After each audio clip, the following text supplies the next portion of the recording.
My actual cold open though was what's your power animal? Oh, That was my actual cold open. Power animal. Yeah. Power animal. Platypus. Platypus? Yeah. Oh yes, no, I've decided mine. A Binturong. Ooh. What is a big Explain. drum? Binturong. Look it up.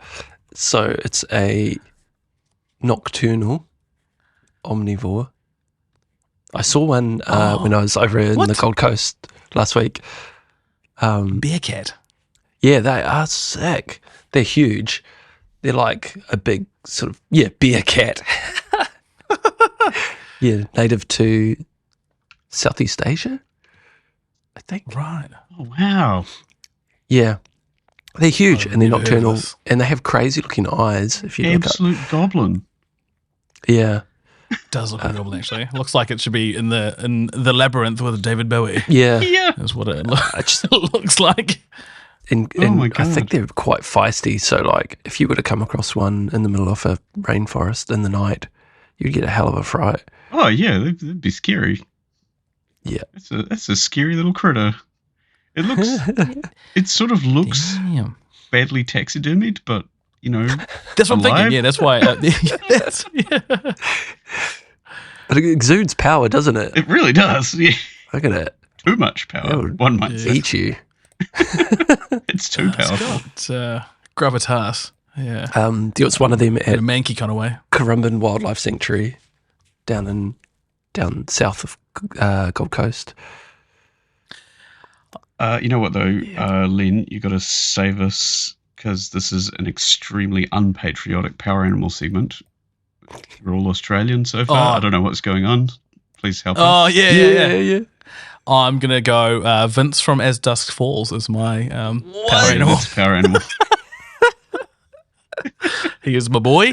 R.I.P. No, probably, I don't know, probably raccoons. I really like their vibe. Zero patriotism in the power animal department. Yeah. Nah, yeah, sorry. I could have gone Kia or something, but it's not really my power animal. yeah. I don't steal shit and like rip out antennae off cars, so it's not really my Run off with people's I mean, shoes as and a stuff. secondary, like But raccoons. Yeah. as a secondary patriotic power animal, I could go with Kakapo, just kind of big, fat, but smelly, like yells real loud at things, Yeah. just hangs out in the bushes. Yeah, it doesn't, like humping Stephen Fry. Yeah, just like a little bit, Yeah. little bit aggressive. Yeah, it's good. That's Making like those boom sounds. Sound like, Oh, yeah. Yeah. Mm-hmm. Yeah. Kiwis are pretty feisty too, though. I hear that you don't want to get harsh.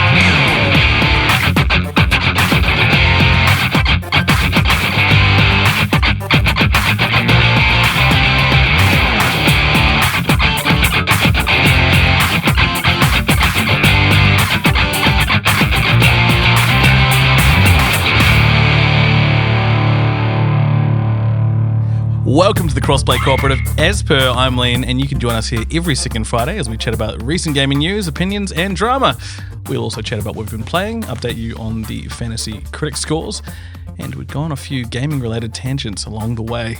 Introducing the fellas. Nate. Hey, Nate. Howdy. Hey, Yeah. Hello. Nate. Hey. Nate. Nate. Hey. You guys planned this. Dave. Dave. News. That's a callback to old drink driving ads on New Zealand TV. Go and look it up, guys. Yeah, go look it up. It's a That's, class. Oh. we make good ads. Our ads go from like really humorous to like really just depressing. Dark. Like The super same dark. day, David. Yeah. Yeah, same day. Same day, David. Jeez, that was dark.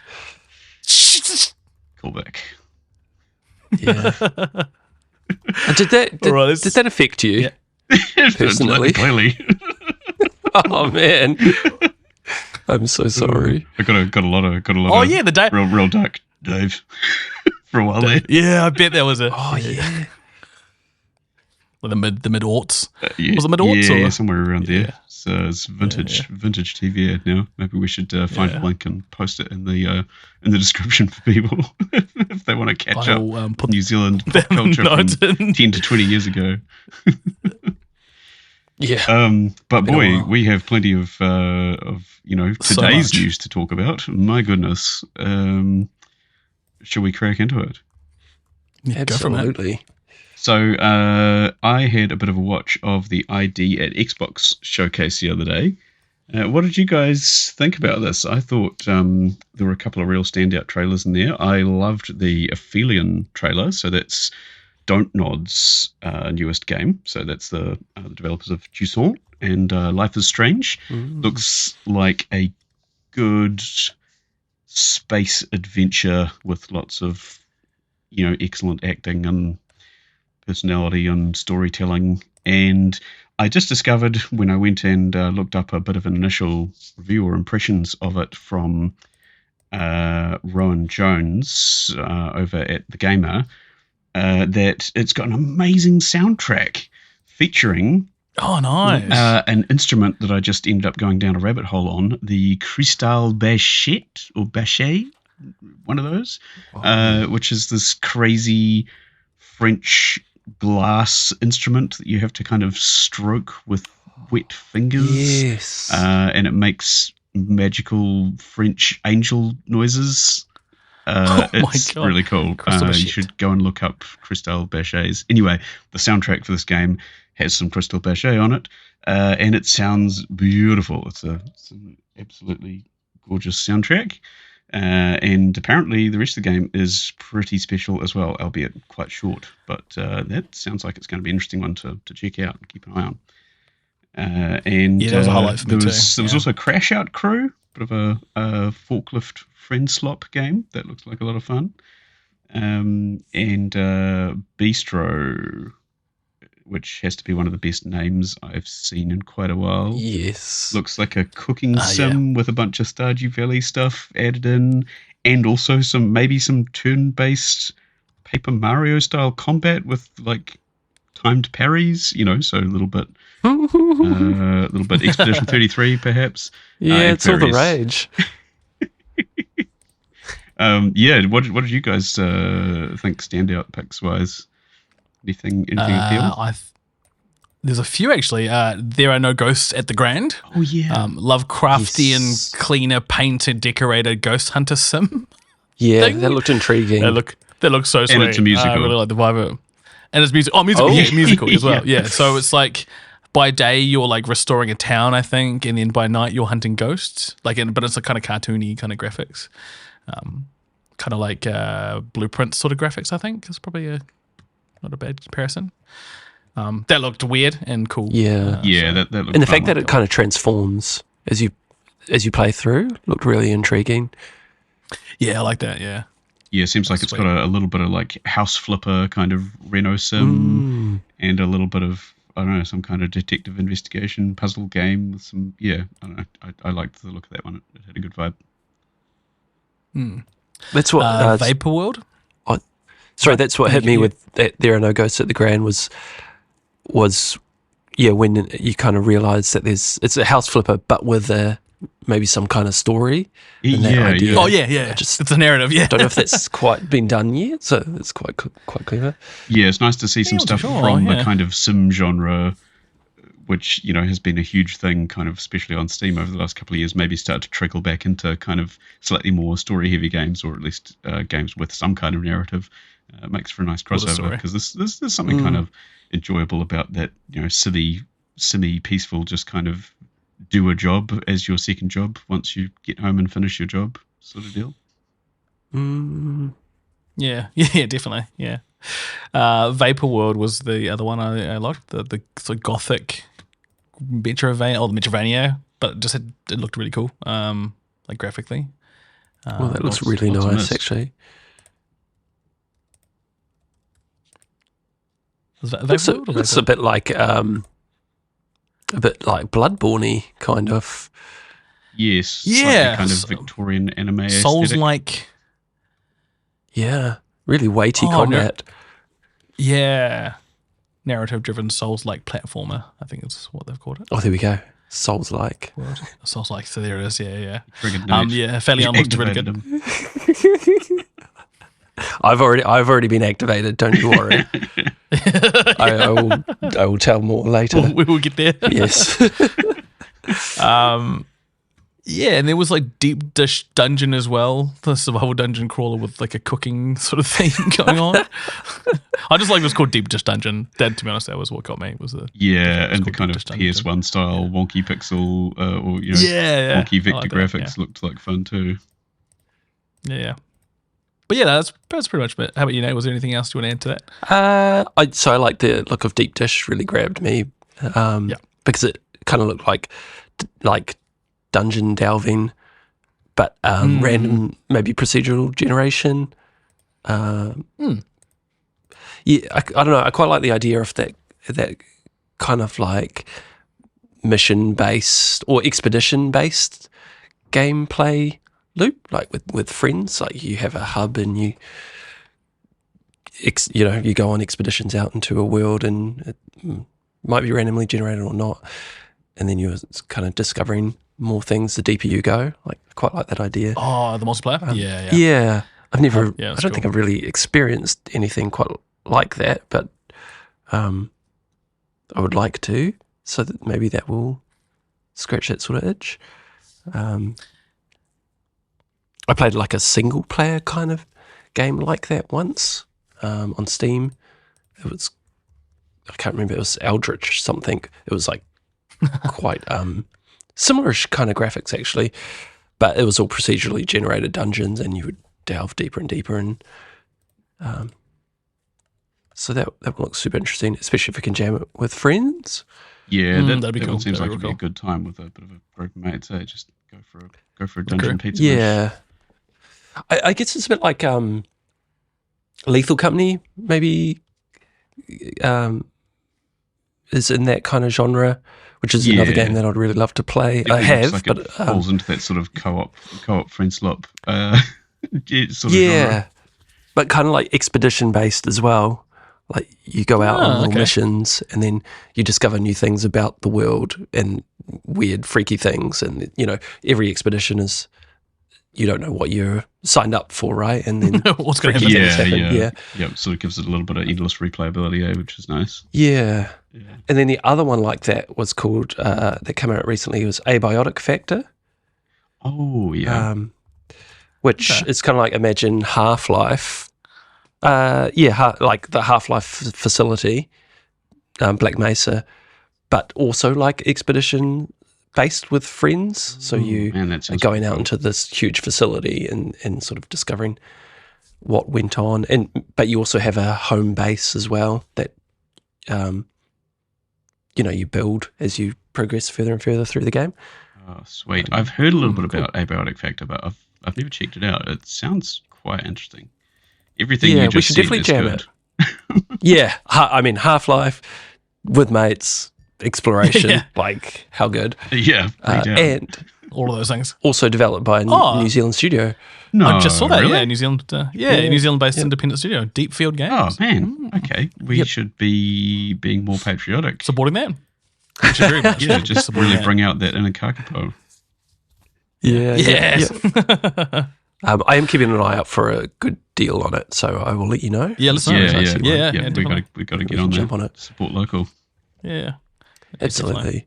Now, moving away from local and back to furries, because that's what I want to talk about.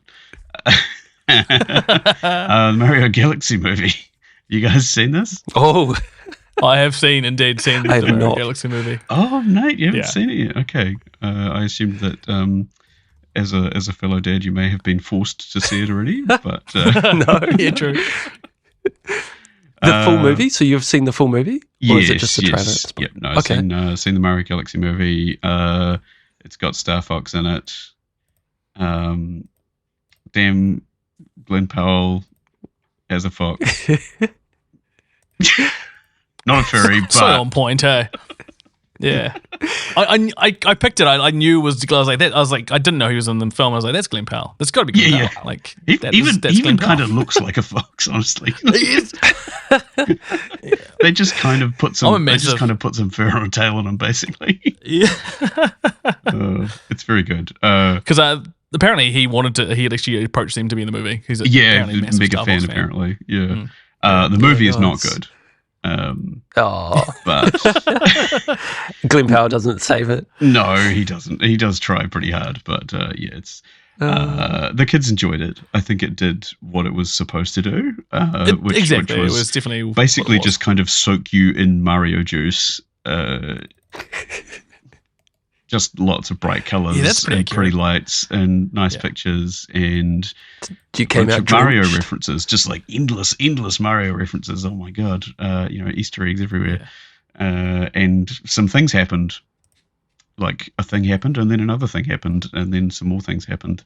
None of them really caused any of the other things, but they happened. I guess. It's like a bunch of unrelated things. Some unrelated Yeah. things went down in order to create room for references. Was it like million miles an hour? So you're still trying to process the previous things that just happened? Yeah, Well, it rolled along pretty hard. Yeah. Doesn't really stop. No, it doesn't really stop, but it also doesn't really start. So it's a bit of a weird dichotomy. Oh, savage. That being said, I did have fun. Like, Brilliant. I'm being pretty rough on it, but honestly, it's a good time. We all need a little bit of a good time right now, I think. Yeah, it's and it delivers that. Who voiced Yoshi? That was Donald Glover. Yeah. Donald Glover. Of course. Bloody- I don't know course. why. Yeah, He just seems kind to be of overcast. yells Yoshi a couple of times. That's Yeah. about it. Yoshi. I think he also wanted to be in the movie, so he kind of just inserted himself into the film. Yeah, from what good I on him, gather. Yeah. honestly. Yeah, which is good stuff. It's good stuff. He does a nice job of yelling Yoshi occasionally, to be fair. Very expressive Yoshi. I mean, yeah, you got to be able to say Yoshi in a million different ways. Yeah, Pretty much, exactly. It's yeah, sort of like yeah. Vin Diesel and Groot. Yeah. Similar vibes, but different energy. Yeah. And speaking of energy and shifting up the vibes, although not that much, I watched the Street Fighter movie trailer the other day. Now, Len, I know you've watched this. For science. Nate, have I you have. seen the Now- Street now Fighter I movie have. trailer? No, I am. No, I have not. I'm ignorant. It is mental. Len, what did you think about this when Well, you watched this just before? Just now, like 20 minutes ago. It reminds me of like a high-res version of the original 90s film. Like just, but it's as camp. It's like the campest thing I've ever seen. Yeah, it doesn't care what you think. It does not. They do not care what you think. Like they don't care about whether you want to see a good movie or not. They're like, no, I don't shit. I'm gonna have like Ryu punching someone in the face and just like everyone's really silly. Everything about it is just It silly. looks so Guile's hair is silly. stupid in the best possible way. Like I love this trailer. It's great. It's so dumb. It's dumb. Yeah, it's super dumb. Everything is just Yeah, kind of yeah. turned up to 11, and it's all just.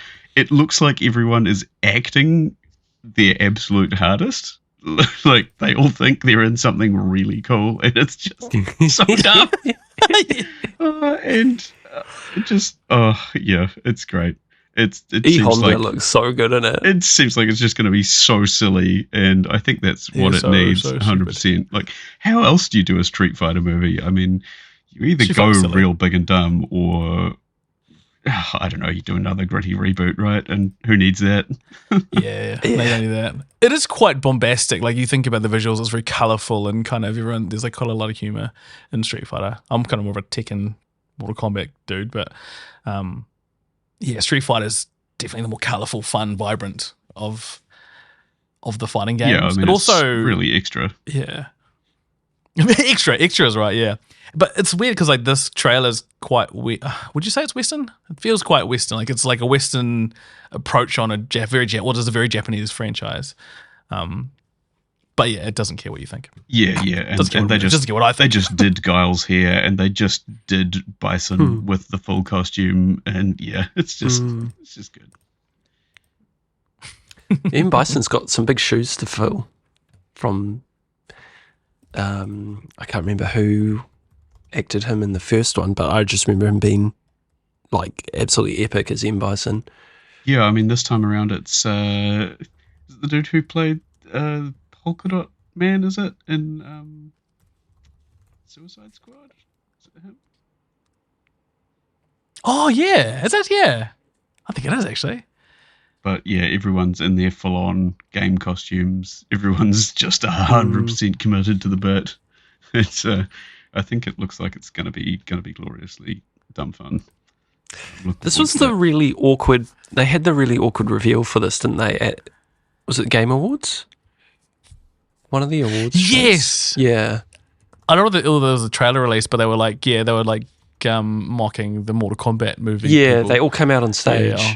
That's right. And it was like it was super camp and weird. And Jason Momoa was there because he plays Bianca, I think.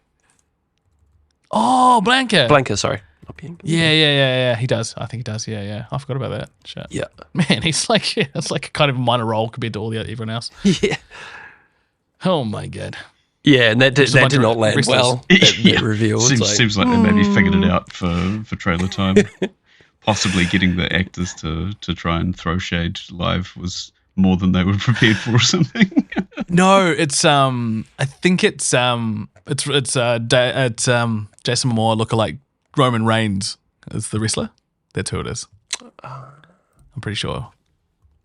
Oh no, just no. They're both in it. Okay. on the Wikipedia, it's Jason Momoa, Roman Reigns. Who's Roman Reigns in it? Famous Momoa lookalike Roman Reigns. I was happy to concede there, but he kind of looks like him. Stick him in there. Just stick them all in.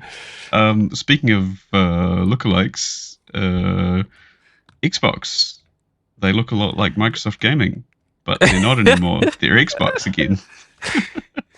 They've done the full guys, 360. Xbox is reevaluating their personality again. What's going on? So from Andy Robinson over at VGC, Xbox is just having to think about everything. It's the new age of Xbox. We're back to Xbox again. We are rethinking exclusivity, apparently. Mm-hmm.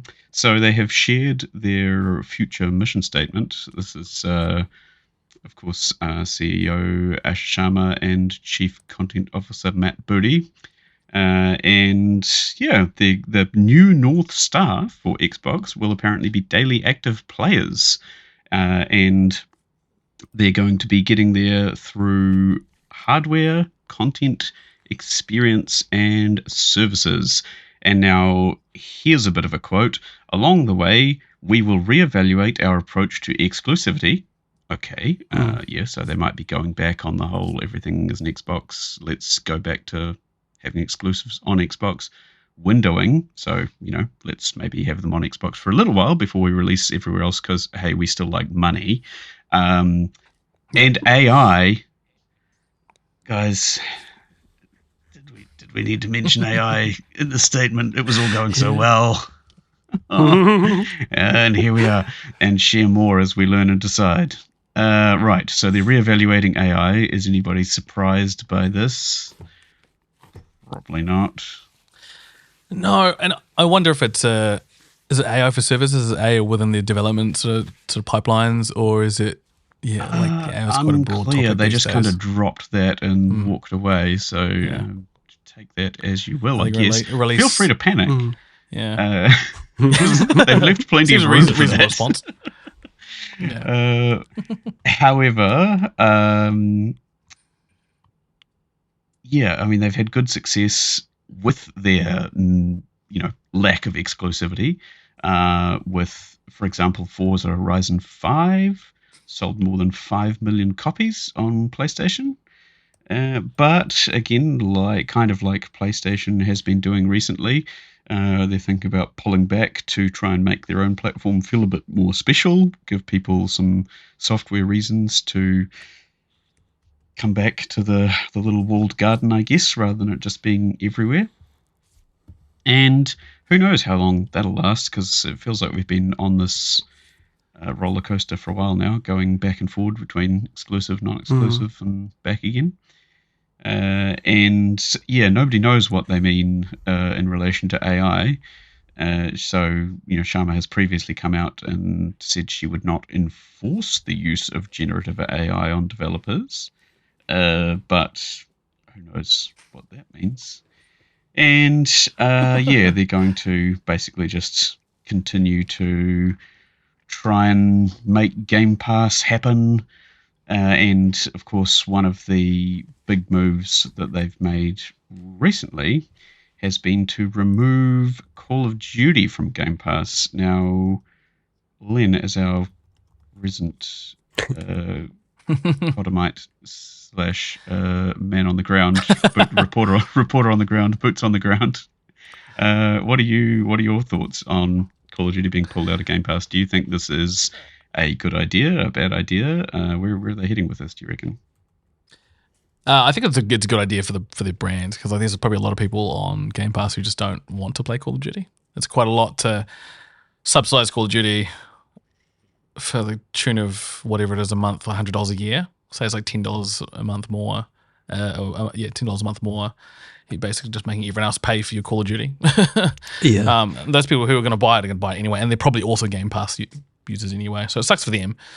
But you've spent a lot of money on Activision Blizzard King, and you've got to actually sell copies. I guess microtransactions probably pay for a bunch of that, but yeah, you're kind of punishing your families who don't want to borrow that, or the kids can't even play those games.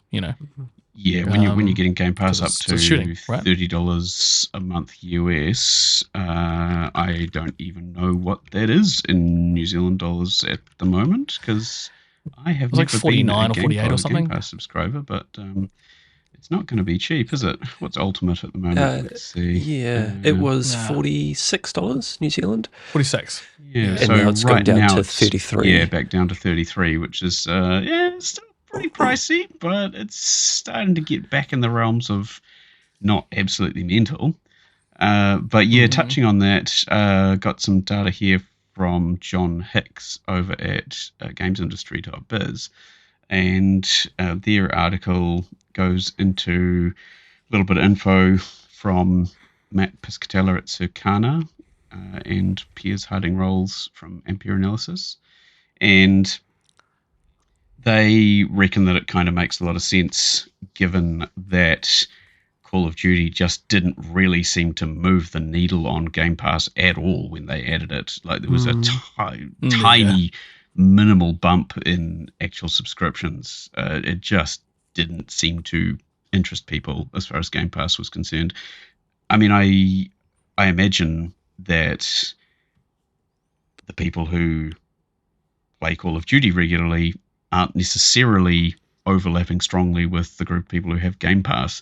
You probably have on one side a proportion of Call of Duty players who might not play that much else. They might be just in it for some regular COD, and for them, just buying COD once a year is much cheaper than sitting on a $30/$40 a month Game Pass subscription.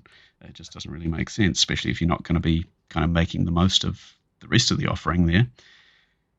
And like you said, it also kind of dilutes the Call of Duty brand in a way, because it sort of becomes a free pack-in, right? And it's like, at that point, does it feel so premium?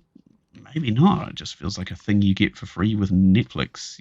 It's so, and also across the board, it seems like engagement hasn't been going that well for COD recently. And so they say here that COD's entry into Game Pass with Black Ops 6 drove a one-time step change in Xbox engagement. And then by the time Black Ops 7 came around, things were starting to look a bit less positive. And still getting the majority of revenue from COD across the board from Modern Warfare 3, Black Ops 6, and Black Ops 7, all coming in primarily from PlayStation. So 46% of the revenue from PlayStation for Modern Warfare 3, 51% from PlayStation for Black Ops 6 and 61% of the revenue from PlayStation for Black Ops 7. And that's crazy. For comparison, only 55 or 19% of the revenue coming from Xbox for Black Ops 7. So not a huge portion of the audience there. It just seems like it hasn't really done them any good, and I think it sort of makes sense that they're pulling it out again, because they know they can make a lot of money off Call of Duty sales, and it doesn't seem to be doing much for Game Pass, and Game Pass doesn't seem to be doing that much for Call of Duty either. So it's the engagement doesn't seem to be coming back the other way either. So I think that probably makes sense. We'll just see it continue. I'd be interested to know whether the Game Pass numbers as well dropped at all because of the price hike, right? Due to Call of Duty being included in it. I'd be interested to know whether the Game Pass subscriptions were impacted by that price hike. Might have been a drop. Which, I don't know whether rather than making more money from it, they maybe even went backwards. Yeah, I mean, I'm not aware of any official numbers on Game Pass subscriptions, but I think circumstantial evidence probably suggests that, yes, they absolutely took a hit, because I know there were reports at the time of the price rise about their unsubscription service crashing, which is not a great sign. And of course, now we're looking at a price drop, and you don't really do a price drop unless you need to reinvigorate the service a bit, right? Like, that's just less money. Nobody wants less money. Yeah, true. I should point out as well that so the prices we've been talking about are the Xbox Ultimate, the PC Game Pass, so PC only, is now down to 21 New Zealand dollars, which that's not bad for me. I think that's entering now once again the realm of possibility.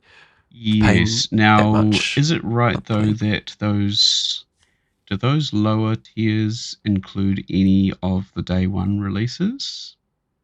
No, I don't think they do. Select new games within 1 year. So basically you only get the new releases on Game Pass Ultimate. Yeah. There's still some absolute bangers on there. Like, I'm seeing Clair Obscur is on there, Silk Song's on there, Flight Simulator is on there, which actually I've always wanted to try. Again, I think it's still a good offering, provided you can make sufficient use of it. Like, basically, if you can get on there and be playing a pretty good variety of those games every month, it's probably worth it. Otherwise, if you're getting on and playing a little bit less regularly, probably just buying individual games, especially if you're buying them later.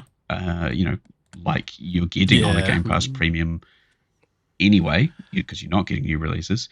If you're just doing the same by going in and buying things on sale, for a lot of people, it still probably costs you less, just because you're only buying the games you want to play when you want to play them. And a lot of indies are frequently kind of under $10, certainly under 20, and even new releases, you can pick up a lot of those for for 30 or less, even a year later sometimes. It's a bit of a tricky balance, that one. There's no denying that Game Pass was absolutely kind of the best value offer in gaming for a while there. I don't think it is now, and I don't think the price rise has brought it back to being that. And of course, it's not going to stay their price, is it? It's how long till it goes back up again. Well, maybe we'll see another price drop. Wouldn't that be nice? That would be nice. I can't see it happening, but or they go right back to like the mid 2010, when they were doing $1 for 3 months subscription. Yeah. The glory deals. days. Yeah, the deals were so good. I think that's what I did for Ultimate when I got my ROG. I think I got like a week or something, and I played Starfield on my ROG. It was not good on the ROG, but they might do that. Maybe we'll start seeing deals again. Yeah, maybe. Now, Yeah, like sales, because like PlayStation does sales for their like subscription service. They do the sales. I got, as I mentioned before in this podcast, that I got a year of deluxe for like 160 New Zealand, which is cheap as chips. That's so cheap. yeah, and at this stage, nobody seems to be too sure what the likes of Game Pass are doing in terms of cannibalizing game sales. Either it sort of seems to be just a little bit variable. In some cases, games benefit from it, and in other cases, they don't. And it seems to be very hard for anyone to predict which way it's going to go for any individual title. But you know what hasn't been cannibalized sales-wise is Resident Evil Requiem. Resident Evil Requiem has hit 7 million copies sold. Wow. And this is from Tom Phillips over at IGN.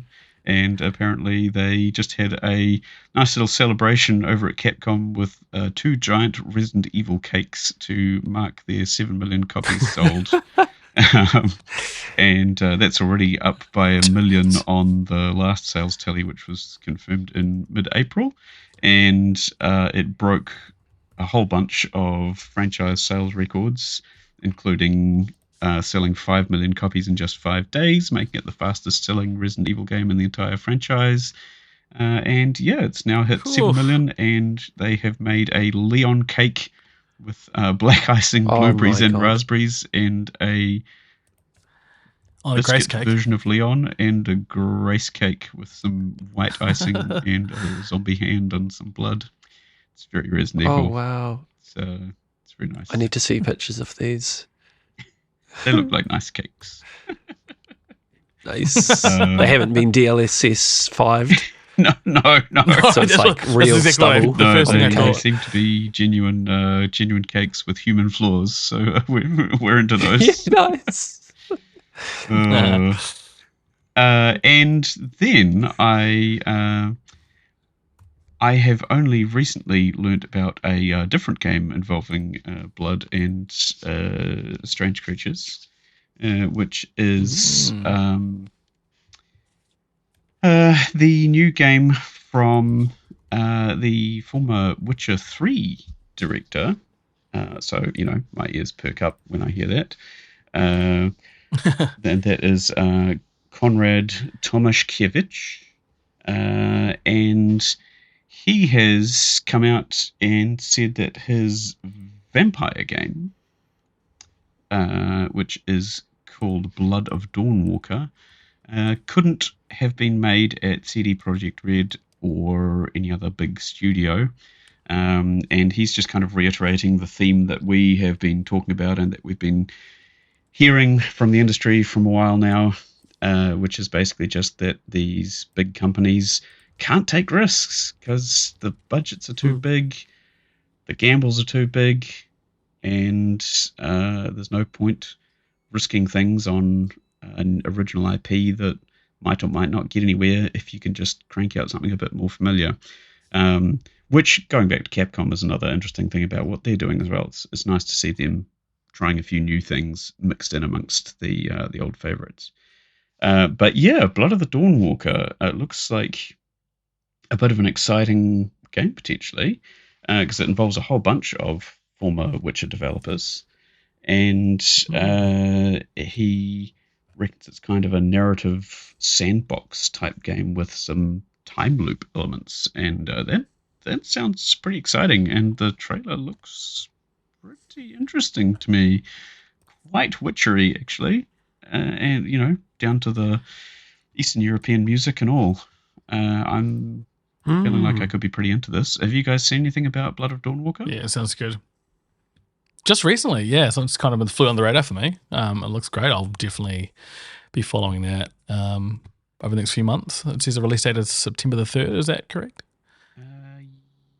This year? That might be old news. Oh. Sounds right, but yeah, certainly later this year. Sounds like when it's supposed to be happening. Yeah. Which it's really exciting. It looks very ambitious, honestly. So see how they go. I don't know a whole lot about the size of the studio actually, but it looks like there's been some pretty serious work going into this based on the trailer and things. So we'll see what happens. But yeah, he quotes He feels that his own team gives them the freedom to make our own mistakes and our own decisions of crazy stuff we want to create. And that our mission should be to deliver not only a cool experience, which is safe because we know how to do that, but we should also explore these areas which we are not experts in yet, and to try and to deliver some fresh feelings. He says, obviously, the risk here is bigger, but I think it's worth it because later on you'll be remembered in the industry because you created something really new. And maybe in the future some other people will try to do the narrative sandbox. Now, I don't know exactly what a narrative sandbox means, but it sounds intriguing. And it's got vampires. Did you mention the paragraph up a bit higher where he says the narrative sandbox is a game that has no traditional main quest but allows players to complete quests in any order? Yes. So, I mean, that sounds like a Breath of the Wild like in a way, right? Oh, yeah. Is it kind of like what the Judas is doing? So you think about narrative in terms of Lego pieces that kind of fit together and like move around depending on how you play the game.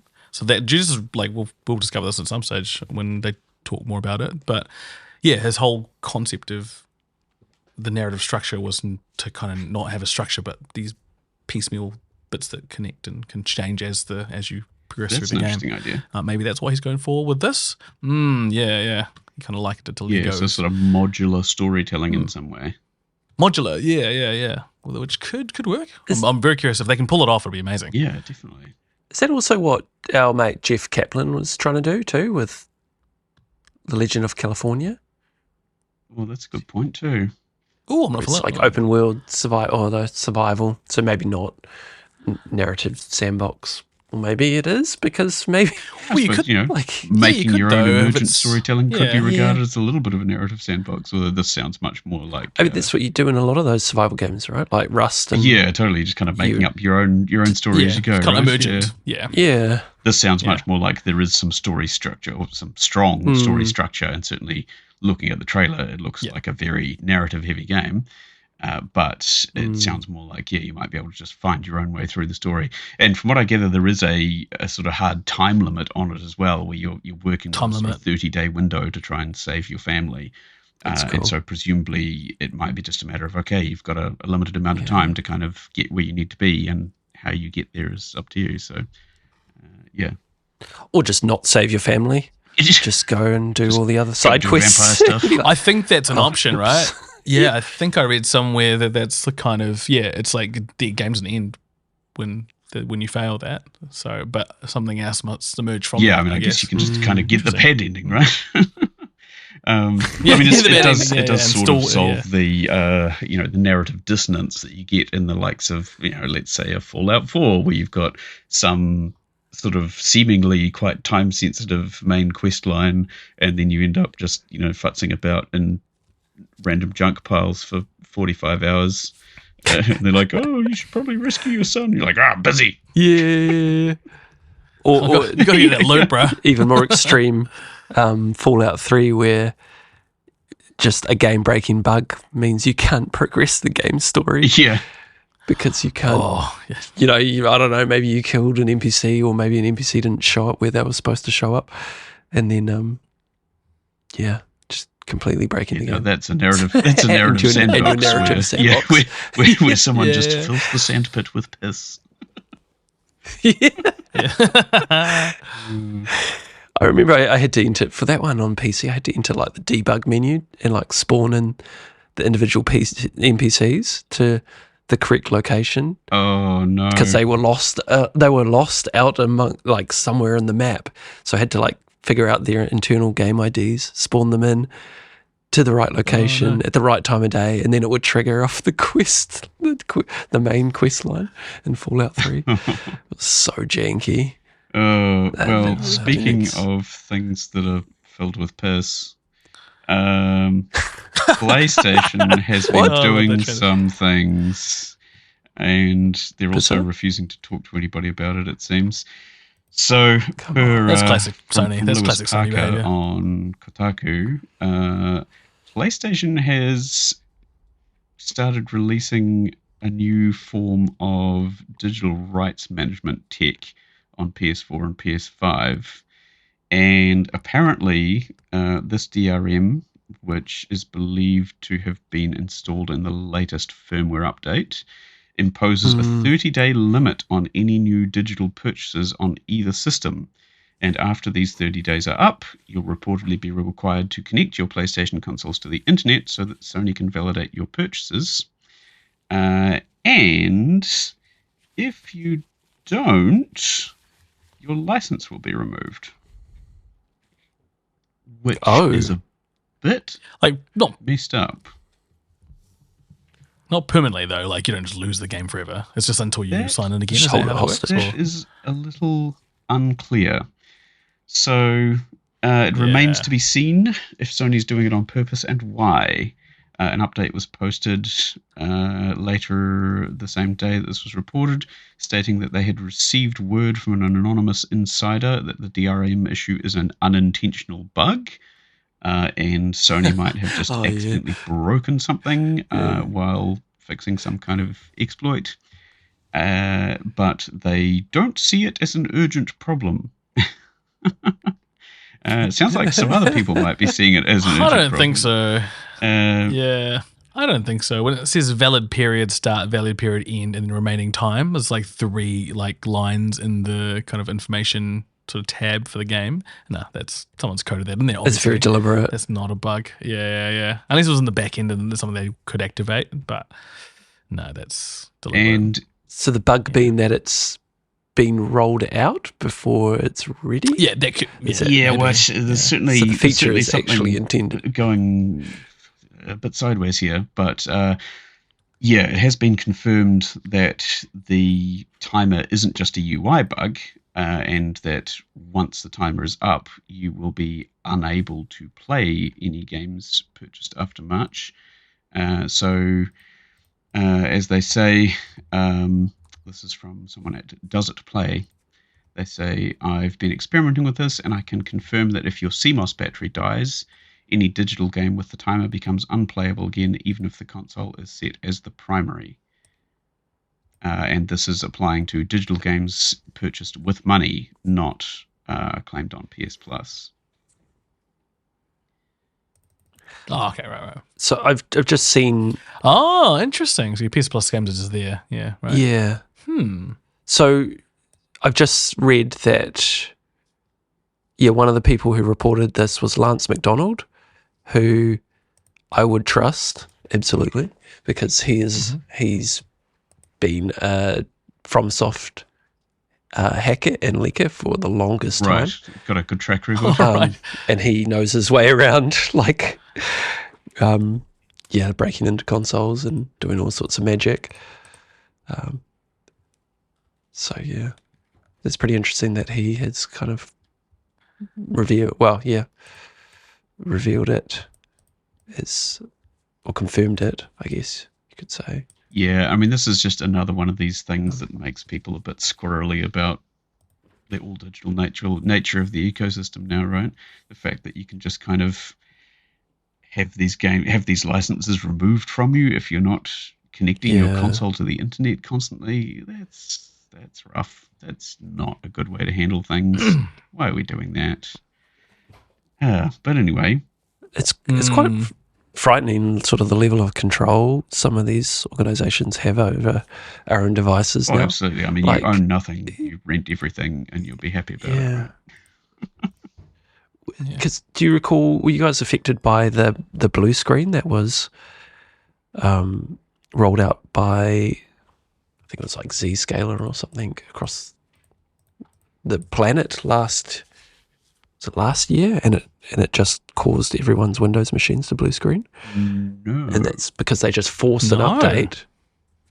You had no choice in the matter. They forced an update out to machines, and it bricked people across the globe. I remember that. Yes, that's right. I do remember that happening. I think I not me. managed to escape it, but it was a particularly impressive one. It's epic, eh? No, I've got a Mac, so Let's have your own set of problems. to deal with that. Yeah, just mental health problems. Eh? Well, speaking of things that are absolutely cracked, let's move on to our next news article. Love a good crack. And that is a fascinating little report here from Johnny Flores Jr. over at The Gamer, that there are no more remaining uncracked Denuvo games. So you guys will be aware of the Denuvo anti-tamper DRM protection. So we're still on DRM here. And there are no Denuvo protected games left. They've all been cracked wide open, which is pretty funny, actually. This must be resulting in some difficult conversations with their clients, you'd imagine, given that they have no protected games left. Yeah. Does that mean job. If they try protect any in the future, that they just come out unprotected? No, so it seems to be a product by product sort of situation where people have to, crack the encryption every time. But at the moment, the only Denuvo backed titles that are uncracked are ones that haven't come out yet. Right. Yes. Oh, yes. So there are still some coming out. Yes, there are still some coming out. So whatever titles that released in 2026 that have Denuvo, a list that currently includes the likes of Assassin's Creed Black Flag Resynced and potentially Star Wars Galactic Racer, although I actually just saw a news item the other day that Star Wars Galactic Racer have removed Denuvo. So this may be why, because it's clearly not that helpful, is it? Yeah. It's like, what am I paying for at this point? Yeah, what a waste of time. So yeah, that's a fun little conversation about DRM. And there must be a real race when a game comes out. Oh, absolutely. But between the crackers to like who can get it first, who can. Yeah, I mean, so the report here says that around about a month ago, it was reported that only 52 games with Denuvo anti-tamper had yet to be cracked. So a month ago there were 52 of them. Now there are 0. So they've been working hard. Doing the mahi. And on the consumer-friendly front, our next article here is about the new Steam controller. Now, Nate, you've been looking into this a little bit, haven't you? And I say consumer-friendly because according to this article from Zach Speisen over at Kotaku, it's designed to be quite repairable and easy to open up and mod, which I think sounds great. Oh, God. Do you want to tell us a little bit about what you've been learning about the Steam controller, Nate? Yeah.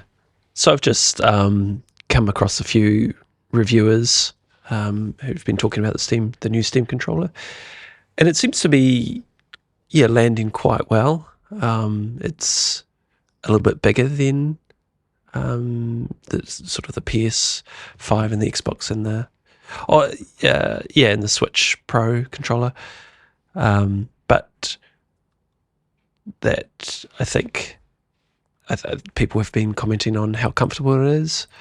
It has most of the core, pieces of a controller have been improved, like the D-pad. It's got back buttons, like the what's that? The PS5 Edge controller. Do you have one of those, Len? No, I probably should get one. It'd be really nice, wouldn't it? But they're quite expensive. Destroy controls, they're quite expensive. Those back-facing buttons are kind of, they're sort of the feature of the premium controllers, right? Like the Xbox Elite and the, is it the Edge? Yes. Yeah. The Edge, yeah. And so the previous, I think what a lot of reviewers are comparing it to either the first Steam controller that came out 10-ish years ago, but also more recently the Steam Deck and the controllers inbuilt in that, which weren't, like by comparison, weren't nearly as good as what this new controller is. Just with like very subtle tweaks to the buttons and the trackpad's been like just sort of angled a little bit nicer to work with your thumbs. But most importantly are the I think, to call out the new innovations that come with it, which have been super interesting to learn about. The first one being the new analog stick technology called tunnel magnetoresistance, which I'm guessing is kind of like how the fastest Rubik's cubes work, which like all the joints are like kind of made out of magnets, so there's no actual there's no contact between the sticks and the whatever is the sensor, which means that there's going to be a lot less wear on those sticks, and also a lot more energy efficient, so you like less strain on your battery. So that's quite cool. They're called TRM sticks, tunnel magnetoresistance analog sticks, which they were, Valve were on the fence about including them in the Steam controller, but they decided to go with it, and so far the reviews coming in that they're very nice. And the other one is that it's got this cool new input method called grip sense, which is like a set of sensors on the where you grip it that can detect whether you're gripping it or not. And so you can kind of like lift, like imagine you're gripping a controller, and then you kind of got your fingers over the L1, R2 buttons, but you like lift your other fingers off the grip, and the controller will detect that, and it can be used to I think out of the box it's used to toggle the gyro aim on and off, cool. Which I haven't, to be fair, I haven't actually used the gyro aim on the, I think PS5 controllers have got it and you can use it, but I haven't used it so far. But gyro aim being like, you can sort of adjust your aim by using the gyroscope inside the controller. But the great thing about Steam controllers, of course, is that they're like completely configurable. So you could remap that grip sense control to whatever you wanted within the game. I don't know, whatever made sense. Jump, fish, I don't know, like cast your fishing line, who knows, whatever. But it's just kind of another form of input that I thought was really cool. Yeah, no, that sounds neat, and that leads into what they've been saying about trying to make the thing accessible and moddable as well. Like they were saying, there's no snap clips on the controller at all. It's just screws, so you can take the whole thing apart really easily without damaging anything and replace parts. And so they've tried to make it really kind of self-repairable, which is great. Like that's a very good move, because there are too many pieces of hardware out there that are deliberately made difficult to get into and impossible to fix yourself, and they're all kind of return to sender type deals. So really nice to hear that there seems to be a focus on kind of modular parts and durable stuff, like using TMR joysticks seems like a really good idea. I mean, reading up on TMR, it seems to be basically just a kind of superior, more modern approach to a Hall effect style stick, where you get rid of stick drift and get kind of lower power consumption and better consistency. Obviously, at a little bit of a cost by the sounds of it, but it sounds like a good place to invest if you're wanting to make a controller that is supposed to last for quite a long time, which again is, it's nice to have something without a bunch of built-in obsolescence. Because, I mean, I've got a small collection of Xbox controllers at home, and a good portion of them have died on me over the space of a couple of years. Even with not huge amounts of use. Either stick drift or buttons randomly starting to malfunction, and not at a mechanical level, but on the boards, and they're really difficult things to open up. There are little Wi-Fi antenna things that can be very easily disrupted and destroyed, and they're not made to be tooled around with. So I like everything they're saying about this thing. Yeah, that's good. I think I've gone through when I got my PS5 years ago. I think I went through 3 in a year or something. It was bad. Yeah. Yeah. They were like under warranty because we have the Consumer Guarantees Act here in New Zealand. But it was just ridiculous. And then I think by the end of I think over the first 2 years it was at least 3 or 4 controllers. And yeah. And then after that, I think they might have tweaked something. But that sounds good at not having a physical contact and having magnets instead. A lot of the third party, like the really good 30-party PS5 controllers do that, and it's so much better. Like, from what I've heard, so much better. And hopefully that TRM or TMR, whichever way around it is, reduces stick drift, like almost makes it not a problem anymore. Not an issue. Well. Yeah, should do. Yeah. Yeah, I think basically both TMR and Hall Effect essentially solve the issue of stick drift, and really the only downside to either of them is cost, with TMR being the more expensive of the two, but also the superior hardware-wise by the sounds of it. Yeah. I think quick maths, I figured the Steam controller, when we eventually are able to get it here in New Zealand, will probably be around $200. Yeah, which again would be roughly equivalent to your That's Xbox Elites and your PlayStation Edge controllers, right? It's actually cheaper than a PlayStation Edge. PlayStation Edge is like $350 New Zealand. Yeah, it's up Wow. there. Yeah, they're really expensive. They're really expensive. Yeah. And they don't. And obviously with the Steam controller, you're not getting sticks, things like your adaptive triggers and stuff like that. Like they're leaving out a fair bit of that. But That's if you're true, just getting some really good quality components that aren't going to break on you, I feel like that's a pretty good trade-off. And I would be pretty keen for that personally. Also, you can make your Steam controller ring like a phone when you want to find it, and I love that. That's a good great. feature. I don't know. My controller. Who loses the controller? Where does it end up? I don't know if kids, to be fair. It's just me. But yeah, sorry. Yeah. Fair. It's like, how is it there? Yeah. Why is it behind the sink? Yeah, basically.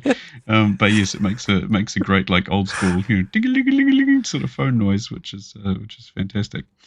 No, that's cool. I like that. Yeah, so watching this with keen interest, I am an owner of an original Steam controller.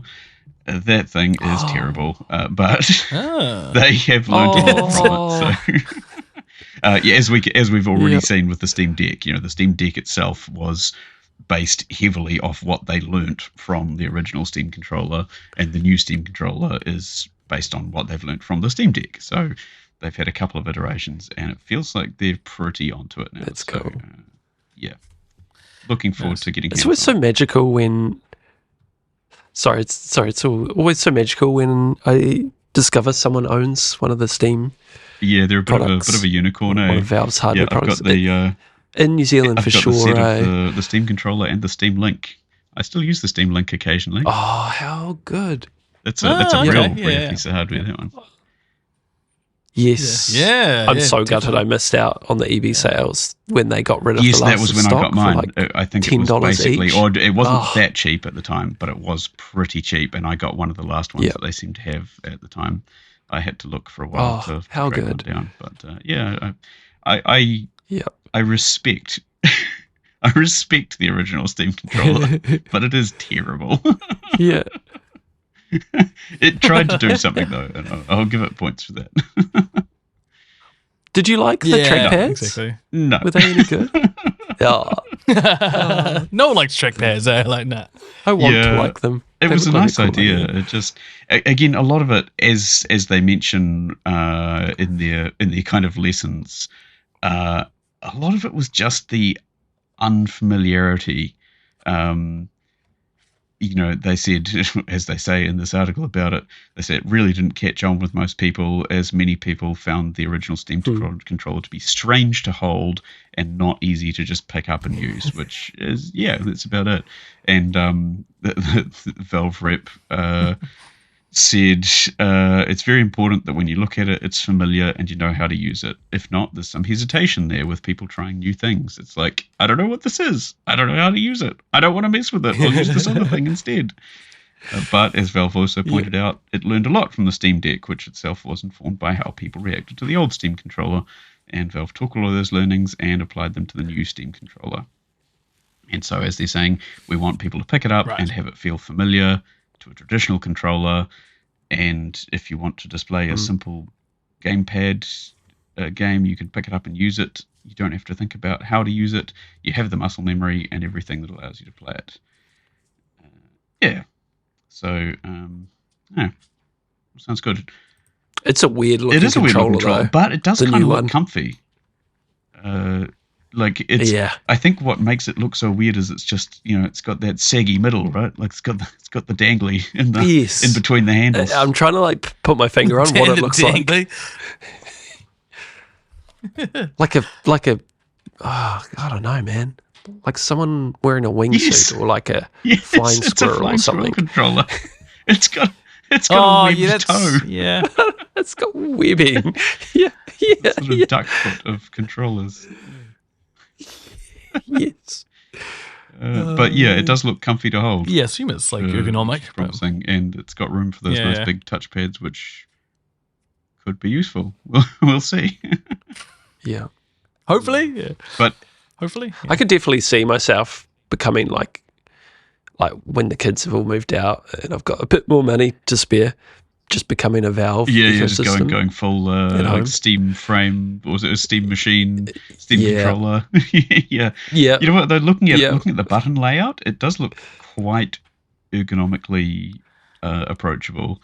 It's got the your menu and start buttons and things kind of spread out near the button layouts out to the sides rather than in the middle of the controller for less stretch, and everything looks quite well placed. So, interested to try that. I mean, I've come to terms with the Switch Joy-Cons, whatever the crap you call them.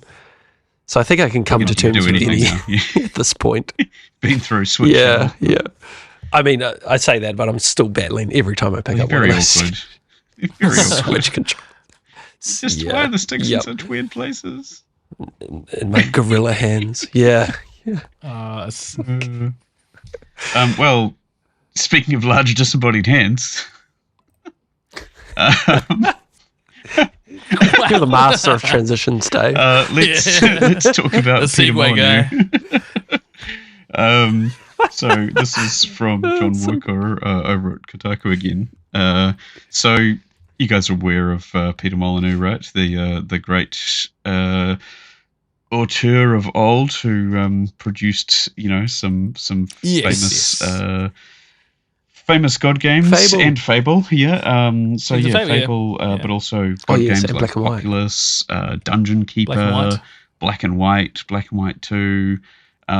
He's done some real legendary stuff, and yet somewhere along the line he's, I don't know, turned into a bit of a meme. I'm not quite sure what happened. He's had a couple of games that have sort of been, verging on kind of rug pull crypto scams and just not a good mouthfeel. But he has been working on a new game called Masters of Albion, which is supposed to be his big kind of magnum opus, his return to form, inspired by those classics. And this is supposed to be combining all of his previous masterpieces into one ultimate God game. And as per this article and per people's reports, it's a bad mobile-like game about making sandwiches. Oh, God. Okay. And I'll read a little bit from the article here because it's kind of great. It says, at first glance, it suggests the possibility of goodness. A clumsy and bizarrely dull opening finally makes way for a delightful-looking little village interacted with by a godlike floating hand.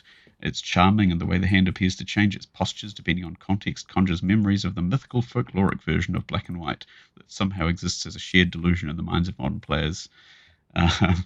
Which, I've got a bit of nostalgia for Black and White as well. I don't know how good it really is going back to it, but I remember it being really cool.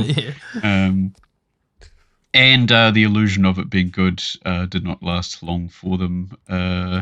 Yes, they immediately had to start making sandwiches, which seems to be extremely manual based on what people are saying about it. So it's basically a sort of weird Cooking Mama clone. It just feels like they haven't really fleshed the game out properly, and they've released it really early to try and get people on board, and then hopefully maybe finish it one day, except their previous couple of projects they've abandoned extremely rapidly. Yeah. And as this person says in their article, they managed to soft lock themselves out of the game by buying something from the skill tree before the tutorial intended, and then they had to reload and lost a bunch of progress. And they say, when you learn that progress in this case involved making more sandwiches, they got a bit grumpy. What on earth? It's really interesting. Bad. Like the name Masters of Albion, how they got away with that, because Albion is the word. I think Albion's kind of a generic stand-in for sort of Old England of yore. So I imagine it's as you can kind of use it fairly freely. Yeah. I think there's a few places a few games that use the Albion name, but I always associate it with Fable. And I think, is it Fable? No, it's like Albion Online is that sort of fantasy sandbox, that MMO RPG one. Yeah. You do have the ability to kick chickens in Masters of Albion as well. And that's a Molyneux classic for sure. Yeah. I mean, that's harking back to Chicken. What was it? Chicken Chaser. I wonder if the man has a bit of a problem with chickens, actually. It's an ongoing theme here. Chicken Chaser. Yeah, but in short, this sounds undercooked, which is kind of exactly what you'd expect in so many ways, really. So I guess I would say watch this space. But given the history of Molyneux and his company, who knows if it's really going to go anywhere? This might be it. As a little bonus fact from this article here, there's no way to return to the main menu in Albion. You have to quit to desktop and restart, and loading takes forever. Oh man, it needs a bit of more time in the oven. It needs some more cooking time, not sandwich. Which is a hard reset, yeah. So I love it when you have to alt F4 games. Yeah, it's a real good sign of like extensive QA testing, and on a much more positive front, Nate, did you see that people have been discovering some new stuff in Dark Souls 2 nearly 12 years on? Have you caught up with this? That's crazy.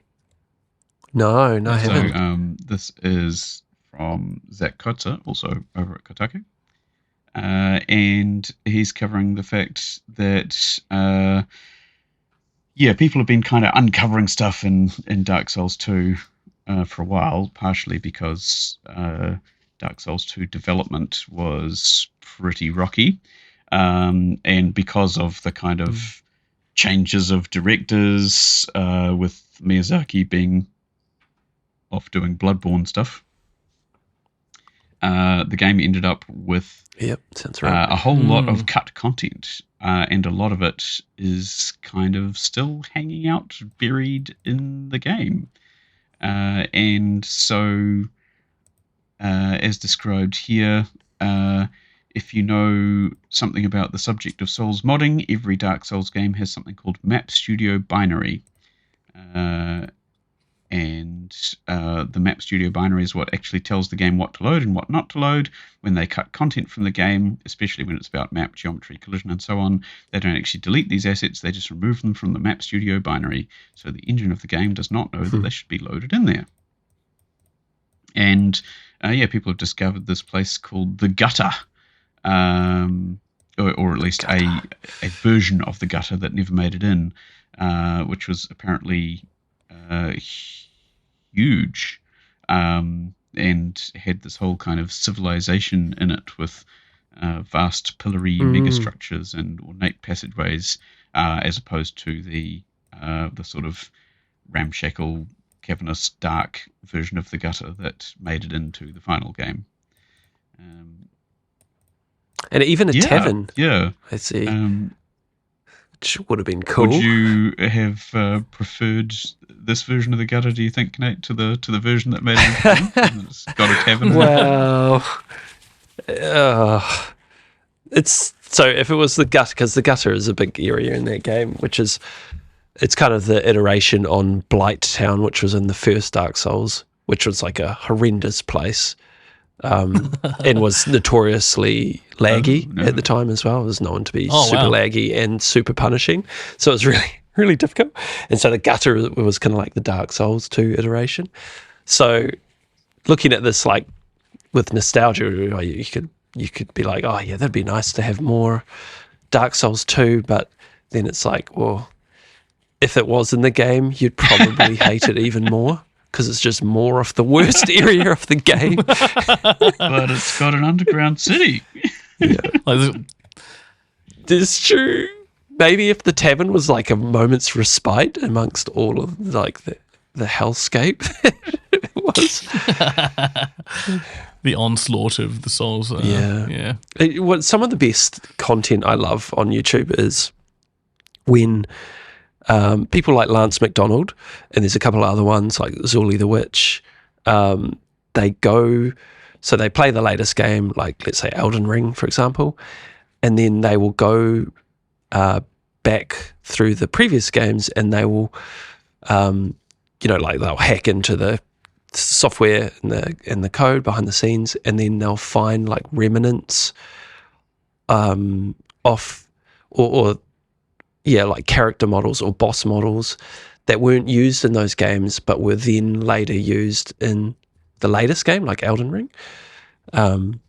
So like ever since, you can go way back to like the first Dark Souls games, and there will be like hints at things that eventually were fully realized in the latest game. And it sort of spread through all the games, like Bloodborne and all the Dark Souls, and even in Sekiro. And dare I say, I won't mention that one yet, because I'm going to mention that one later. But yeah, so there's kind of like little breadcrumbs of development so kind of work had a crack at something, gone, or maybe we're not ready for this yet, and then come back around to it later on, sort of thing. Yeah, and some of them are like really cool, like maybe there was some like early prototypes for Melania or something back in two previous titles that they were, messing around with that kind of stuff, and then finally used it in Elden Ring. It's just really interesting, sort of game detectives, like sort of digging deep into the game files and uncovering this kind of stuff. Data money stuff is fascinating. It's amazing what people can turn over. Yeah. Some of it would take just absolutely hours of just looking at hex code and I don't know how they do it, but these people do it and they seem to love it. Bring us things like this. Brought us neatly into the next topic with hex code. Nice. Assassin's Creed, codename Hex, has lost its game director again. This is from Sophie McAvoy at gamesindustry.biz. It sounds like the next big Assassin's Creed might be in a little bit of trouble, guys. So obviously the next big mainline entry is really cool. Supposed to be Assassin's Creed Hex, which is supposed to be kind of something a bit witchy. We don't know a whole lot about it, other than it's witchy, spooky Assassin's Creed. But they have been chewing through a couple of directors recently. So Benoit Richer is the latest one that's left, and he has moved to co-found a new independent studio in Quebec, and he is the third major team member to have left Codename Hex. In October, former franchise lead Marc Alexis Cote left the project. He later filed a lawsuit against Ubisoft, alleging constructive dismissal after the Assassin's Creed brand was transferred to Tencent-backed Vantage Studios. And Codename... I feel like everyone's... Sorry, I was going to say, I feel like everyone's throwing lawsuits at Ubisoft these days. Yeah, there's a few floating around. Easy target. And Codename Hex's creative director, Clint Hocking, left Ubisoft in February following the company's restructuring plan. And Jean Guisdon, head of content for the Assassin's Creed brand, was appointed as the new creative director of the project, and I apologize to everyone involved for massacring their names. I'm so sorry. I don't know how to pronounce these. So they'll be filing a counter. But wait, it gets worse. And this is from Joshua Robertson over at The Gamer. Assassin's Creed Hex has reportedly lost 50 devs and could be delayed. So, yeah, this is just after the senior leadership leaving. It's now being reported that Assassin's Creed Hex has lost approximately 50 developers, as reported by Insider Gaming, and claims that these developers have been moved to Ubisoft's inter-project team and given 3 months to find another project to work on or face redundancy. So basically they just kind of shove them out into like floating freelance land by the sound of it and go find yourselves a team or you're fired. Which is kind of bizarre. What a weird structure. Go find yourself a job within the company. It sounds somewhere. like Chop chop.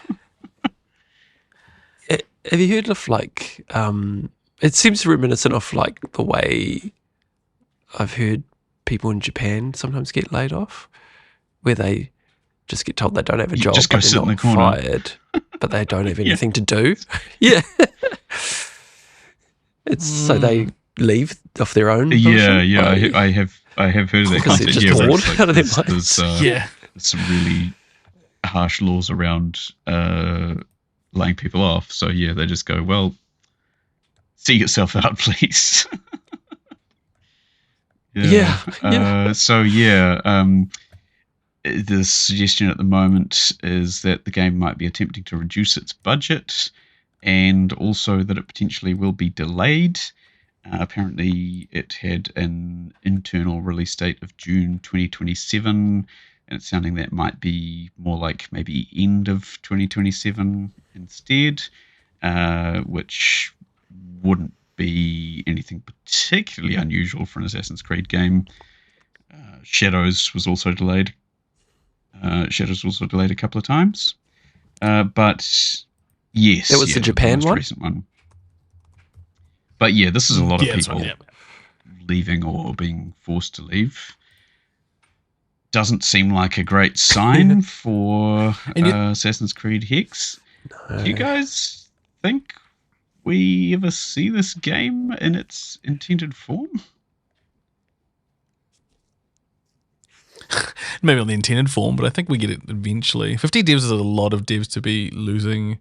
I would assume they're really working on it pretty hard. It's like kind of full strength, everyone's sort of doing their thing, right? Well, they're kind of aiming for because Shadows came out last year.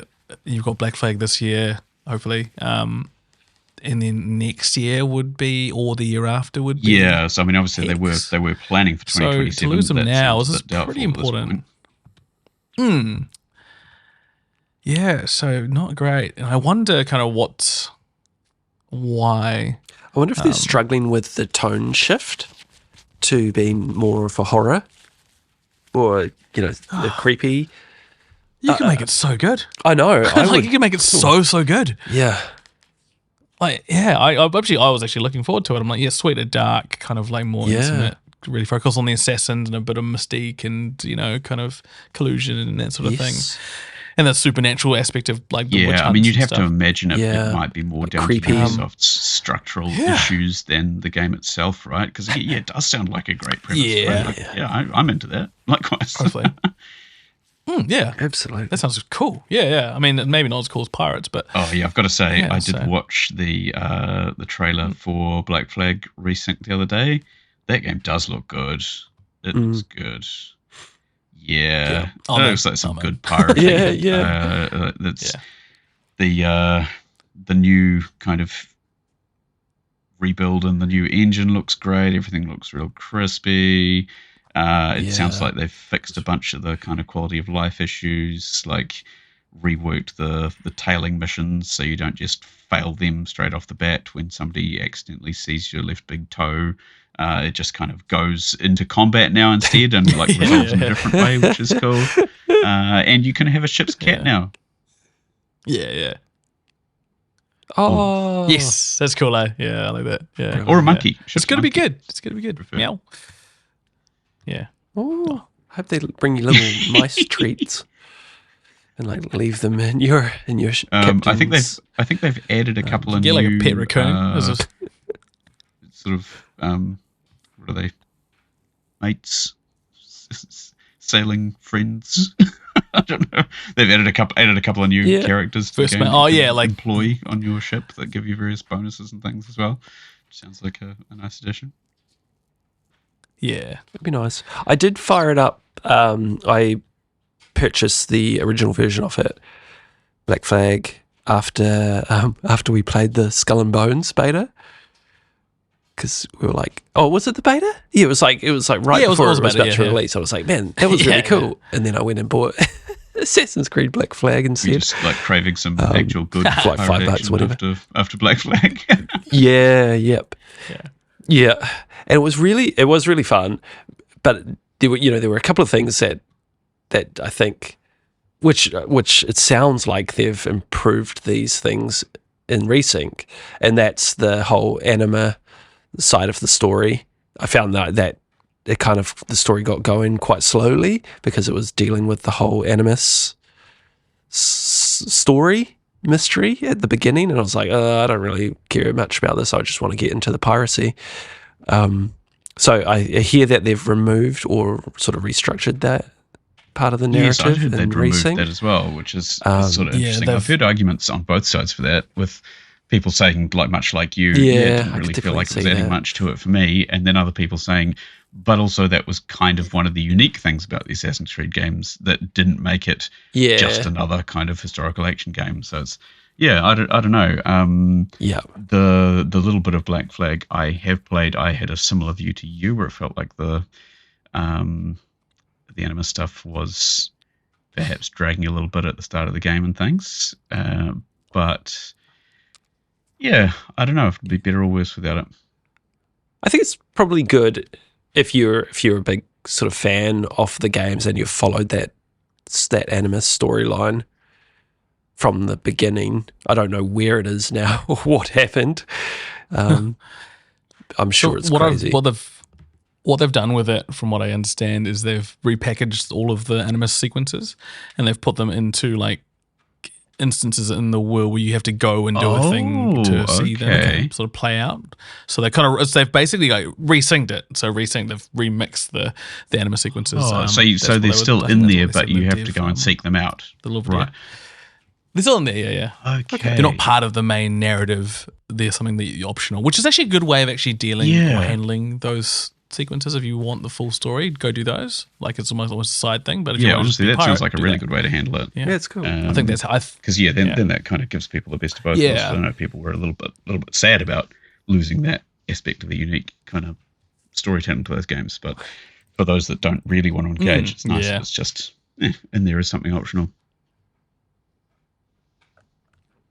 Yeah, it's like it lets you control the pace of it, because it can be quite jarring when you're like, in your pirate fantasy, and then boom, you're like in a skyscraper washing the windows or whatever you're doing. It's it's a bit of a whiplash. Whereas at least you can go, okay, I feel like I want to find this out you can go over to this island and go into this mission. Back to harpooning whales. Let me harpoon my whales. Yeah. Which I think is still in the game, the whales, right? Is it? Can you harpoon them? I never actually got to that point. Yeah, I think they've kept all that stuff. Oh, damn. Yeah. And Nate, next we've got a story for you again. This is back on your jam. I appreciate you. The Elden Ring film just keeps leaking? Yes. I don't know. There are juices coming out of it. That's very appropriate, considering, leaking out of the dung eater's armor. So, I saw that. Sorry, can you tell us any interesting things you've picked up about this movie? Because I know you're keeping up with this.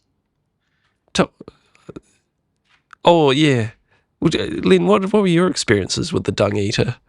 What's your understanding of his whole role? The name made me giggle. That's about it. Yeah.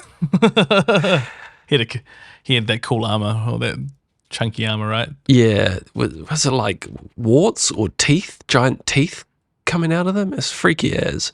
Yeah. Yeah. He was a depraved individual, though. He was not good. So the latest movie leak for the Elden Ring movie is a short clip someone took off the dung eater hanging, which is a cutscene that you see when you first boot up the Elden Ring, and you're like, "What the hell is this?" And it never really gets any clearer. And of course not. Yeah, which has actually led me to my current favorite theory about the movie, is that we're not actually getting an Elden Ring movie, and we're going to have to piece together the movie from the various leaks that are being. Oh wow, that would be the most Elden Ring movie, wouldn't to it? us. You have to just hunt down the lore and like little dribs and dragons. Is that kind of what someone joked about last episode? Oh no, I love that. And before you know it, you just have to figure out the movie from the leaks, and that's it. There is no movie. It's very Miyazaki. And you have to like note down all the leaks because you're never going to find them again because they're just in some weird place on the internet. No, I did see that there appears to be some discussion about whether this might be a prequel, because we seem to have some pictures of someone who looks like it might be young Queen Marika. Ooh, is she good looking? Hard to tell. She's got both braids. So I'm glad you said braids. That implies that this takes place before the shattering. Does that mean anything to you, Nate?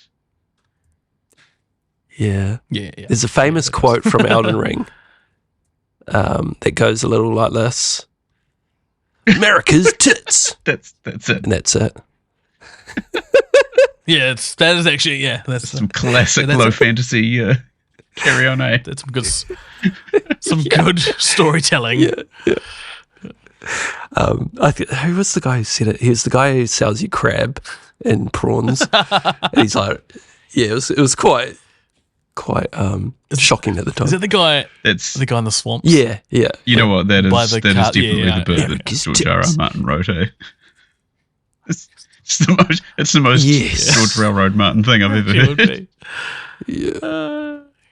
And the fact that all the characters are related to each other and having babies with each other. Oh dear. Yeah, it's wild.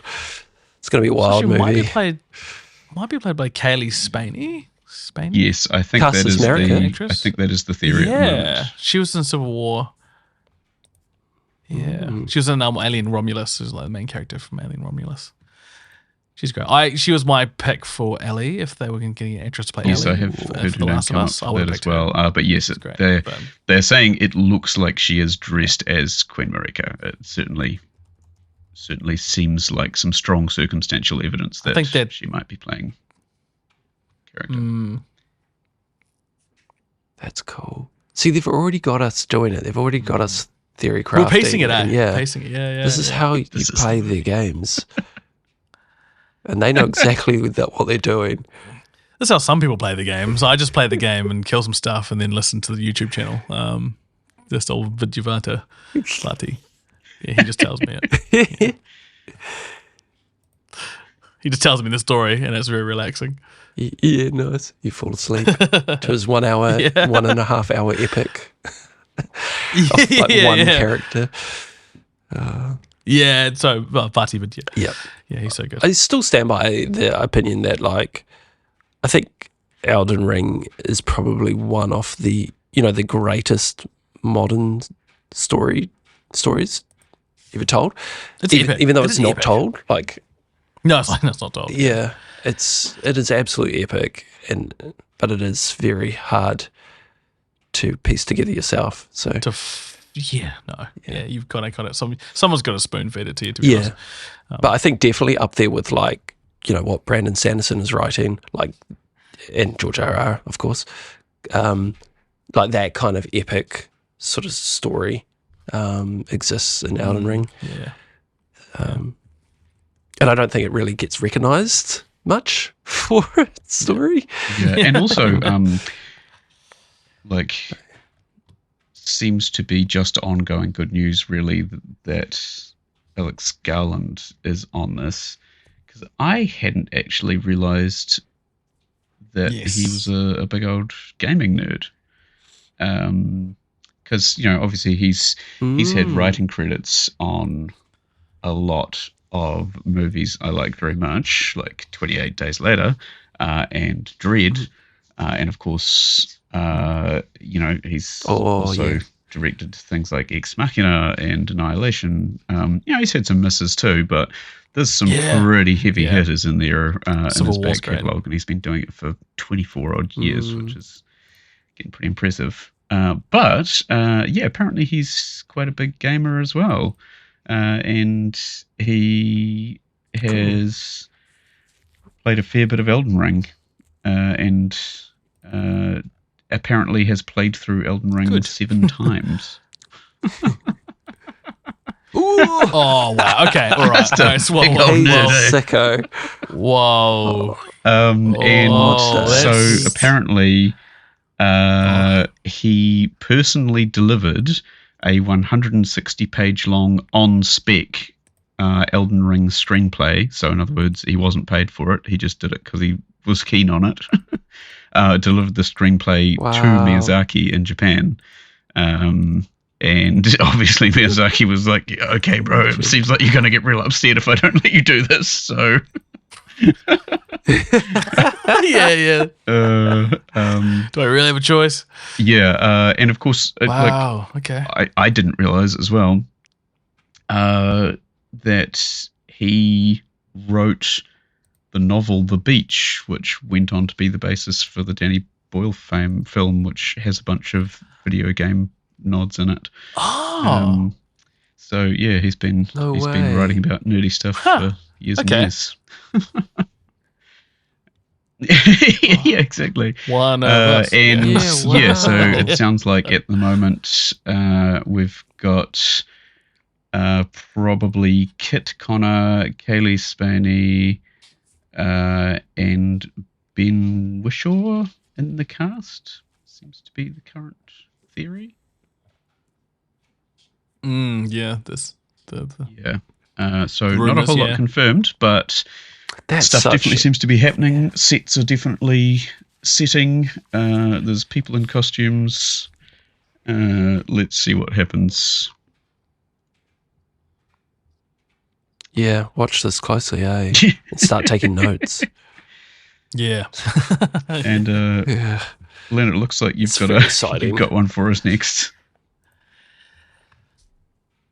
Oh, yeah. In the latest episode of the internet and everyone on it is trash, the Pragmata subreddit has been closed due to a bunch of sickos posting lewd pictures of the daughter figure in the game, Diana. Oh.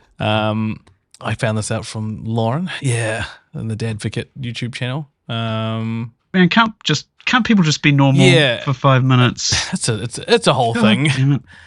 Yeah, pretty much. So the whole thing, from the YouTube channel, the Lauren was saying that initially the buzz was, oh, it's making like gamers want to be dads or something. I haven't actually played Pragmata. I've heard it's really good. Yes, the demo was earlier, great. The demo. And then, people just started to get real weird about it.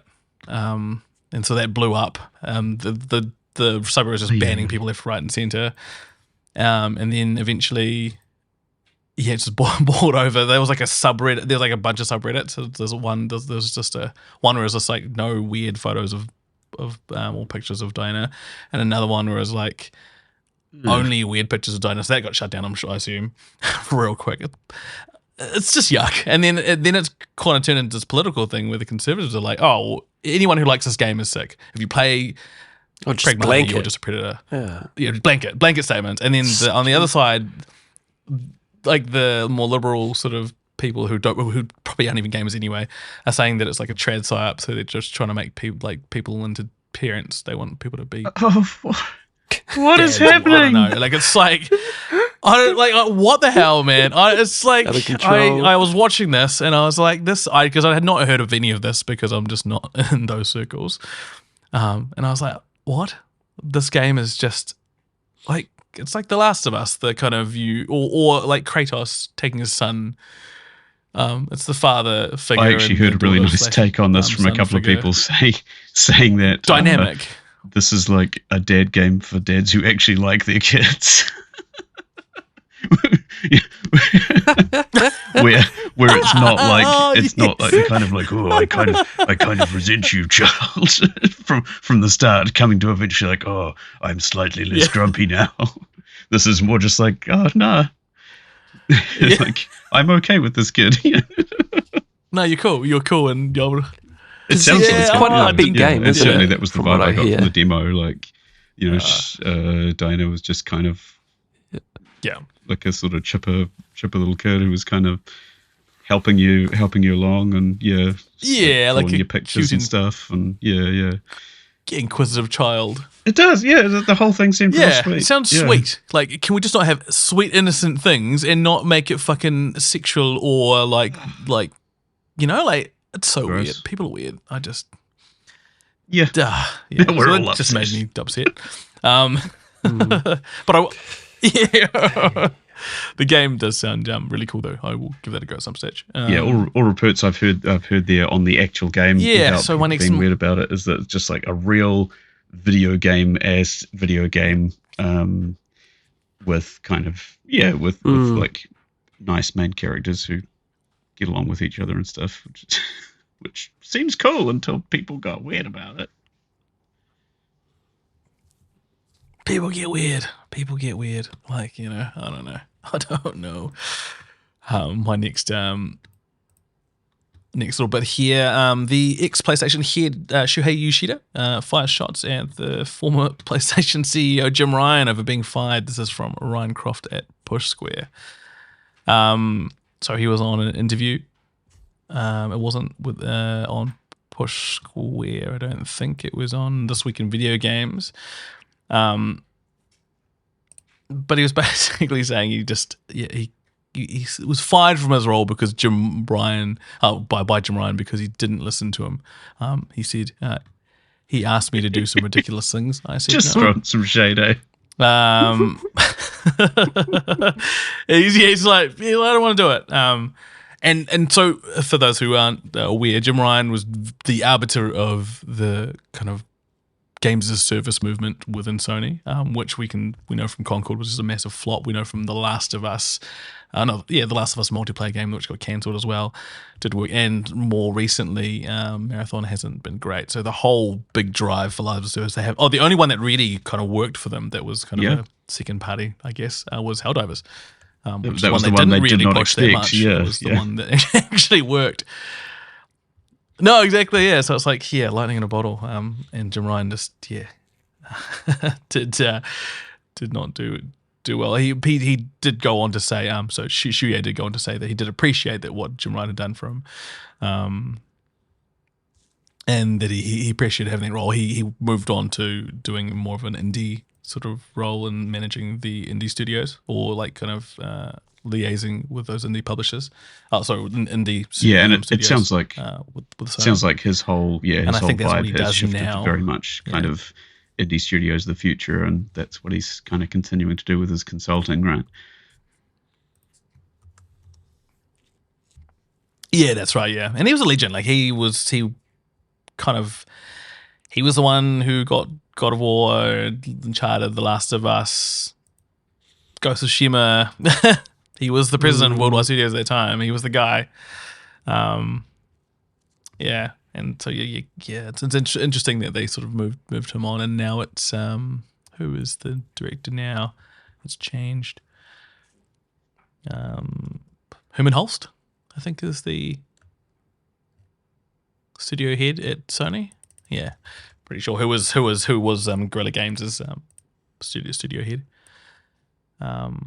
But I think Sony are kind of really re-evaluate. Actually, I don't really know what Sony are doing. I think they're just trying to recover from basically a lost generation. Like this generation for them has not been good. The PlayStation 5 has done really well, but that's because there's been a lot of good third-party games that run on the hardware, and everyone's just got the inertia from PS4. And so they've been lucky, and they've been lucky that that the Xbox has also been pretty weak or very weak this generation as well. So I'm really curious to see what they do going forward to kind of recover. Yeah, I don't know how much of a plan they rough. have at the moment. It feels very much like they're kind of sticking to their guns of we're going to make a bunch of big, third-person narrative action games that cost $500 million and 10 years to make, and we don't really have that much else. Yeah. Yeah, and it's not, I don't know if it's sustainable, Like, the amount of money they're spending on these games, like, they are amazing. Like every single one of them. Like, God of War, Ragnarok, the New Horizon, like, the last Horizon game was amazing. They're all beautiful and immersive games. But, yeah, I don't know if the cost is the it's the cost and the time and the man hours, and the return on the investment. Yeah, and it sort of seems weirdly like at the moment their main strategy is kind of what it feels like. It's raise the price, get everybody used to it, nobody buying it, but then just wait for the big hit that GTA 6 brings in, when hopefully everybody forgets about the price and buys one anyway because they want to play GTA 6. Oh, that's happening. I already know like at least two people potentially who will probably bite the bullet when they realize that the Grand Theft Auto 6 is not running. That it's not going to be able to run well on a base PS5. It just won't. It'll run. I'm sure it'll be like 30 frames or like maybe not. Yeah, it'll have. Oh, you mean and buy the Pro? And by the Pro, a couple, a couple of the fellas may or may not, depending. Don't forget, we've got Astrobot as well. That's doing the heavy Astrobot's lifting. doing a lot of work. But it's holding the fort. It's holding the fort. Yeah. That's where, Yeah, give me Horizon 3, please, before. Yeah, Horizon 3 is what I want. Yeah. Finish it, please. So Lego Horizon didn't grab your nose?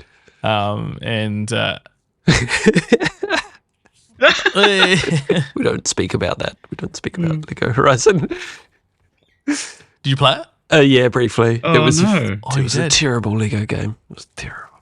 Oh, was it? Oh, man, I thought it had been right. No, it's very linear, unfortunately, and nowhere near as cool and like fun as Lego. Yeah, right. Lego So it Marvel, sort of wasn't a good Lego game Harry or Potter, a good Horizon game. Lego Star Wars. It's disappointing. That's unfortunate. No, unfortunately, yeah, That's disappointing. fell a bit short. And so with Troy Baker as from Last of Us, Joel from The Last of Us, he was also Everything. Who else was Everyone? Troy Baker played? I think he was in Everything. Yeah, Everything. Yeah, so many things. He is looking to switch it up and get into game development. Yeah, so this is an article from Rachel Weber at IGN, and it's saying that he is looking at having been inspired by Abu Bakr Salim, the voice actor for Assassin's Creed Origins, who went on to make the Afrofuturist action game Tales of Ken Zero Zhao. And he also name-checked Ken Levine. So he's been inspired by the people he's worked with, like the greats Neil Druckmann, Hideo Kojima, Todd Howard, amongst others. And yeah, he's looking at starting a studio, which will be interesting. Maybe he's the future of there's not really PlayStation. much more to that. Maybe he is. He's well connected. He's probably the most well connected. Yeah, I mean, I've got to say, guys going in the into industry. development He's sounds been like in a Metal Gear terrible Solid. idea. Troy, you should probably not do that. Yeah, I think his whole. Yeah, I think like for like my advice for Joy Baker is to do something really intimate and small. Don't do something like The Last of Us. Do something like tell a really good story. I think is the key. Don't bloat it. Make it so it's 10 hours and like develop it for not as much as you would something else. Because the Naughty Dog games are getting bigger and bigger as well. This next one, I think it's going to be maybe not open world, but it'll be huge. Like even The Last of Us Part 2 was kind of open segments, and it was very, very high production per square meter. It was very high production, you know. Just tell a good story. It doesn't need to be a AAA game. That would be my advice. And make sure that you voice act. And just to go over a few of the things Troy Baker has done. I mean, it'd probably be quicker to go over the things that Troy Baker hasn't done. But yeah, Joel from The Last of Us, Booker DeWitt in Bioshock Infinite, Sam Drake in Uncharted. Oh yeah, boy, right. He was also Talion in the Shadow of Mordor and Shadow of War games. He was Pagan Min in Far Cry 4. Was he? Okay. He was Revolver Ocelot in MGS 5. God. No he freaking was way. Higgs Monaghan in the Death Stranding games. Yeah, man. And of course, Indiana Jones. Yes, he was. And So most good. recently, Jack Paper in Mouse PI for Help. Oh yeah, that's right. Wow. Oh yeah, that's Todd Howard.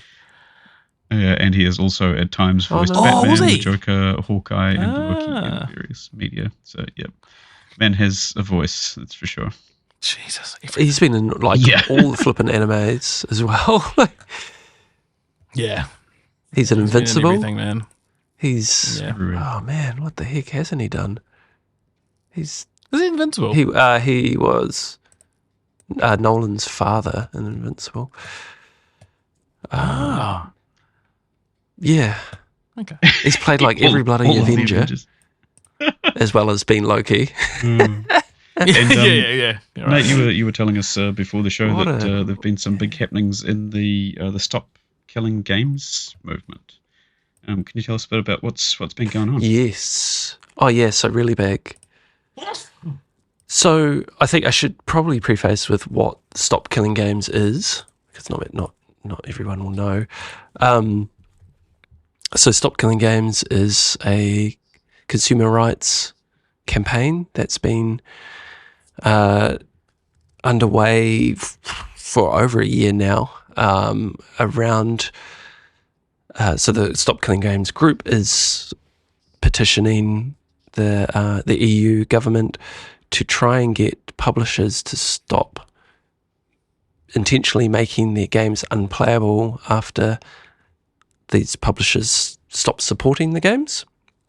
So, for example, the most recent example I can think of was Concord, where you have a bunch of players have bought the game, and then the game doesn't perform as well as the publisher would like it to, and so the publisher then shuts down, or stops supporting the game, shuts down the game, and the game becomes completely unplayable. So that game has been lost. The people who brought it, they've paid for this game and they've lost their money. Essentially, the publisher's just taken it. And also the other side of it is the games are, they're no longer retained, right? They're lost as like their cultural or their importance as a sort of cultural thing no longer exist as well. So that's what this campaign is advocating for publishers to stop doing this, to stop just... And so to clarify here, they're not asking for servers to be kept online, are they? They're not saying keep your servers up forever. No. They're basically saying try and make sure you do something to make sure that this game is as playable as possible in some kind of form, right? And quite often that could be just making sure that it's playable in an offline mode. They're specifically not saying that it needs to stay exactly as it is. They're just saying that the game should still be accessible to the people who purchased it in a way that is playable. And they've been very accommodating with what they're asking, or open to the potential solutions that publishers might come up with. They're just saying, they want publishers to make an effort to make these games playable in some form going forward, so that consumers aren't lost, they don't lose out, but also that the games are retained and not, lost forever. It's like one of the examples that they gave was,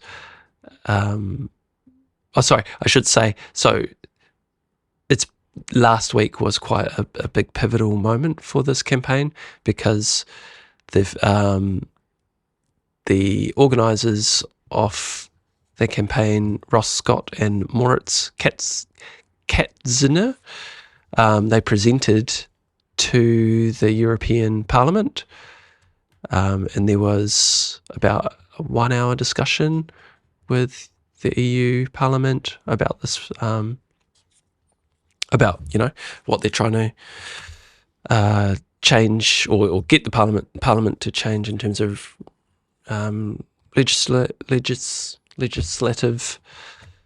what do you call it? Legislation regarding this kind of thing, and to prevent publishers from making games unplayable in the future. And so it's a really interesting watch. You can watch it on YouTube.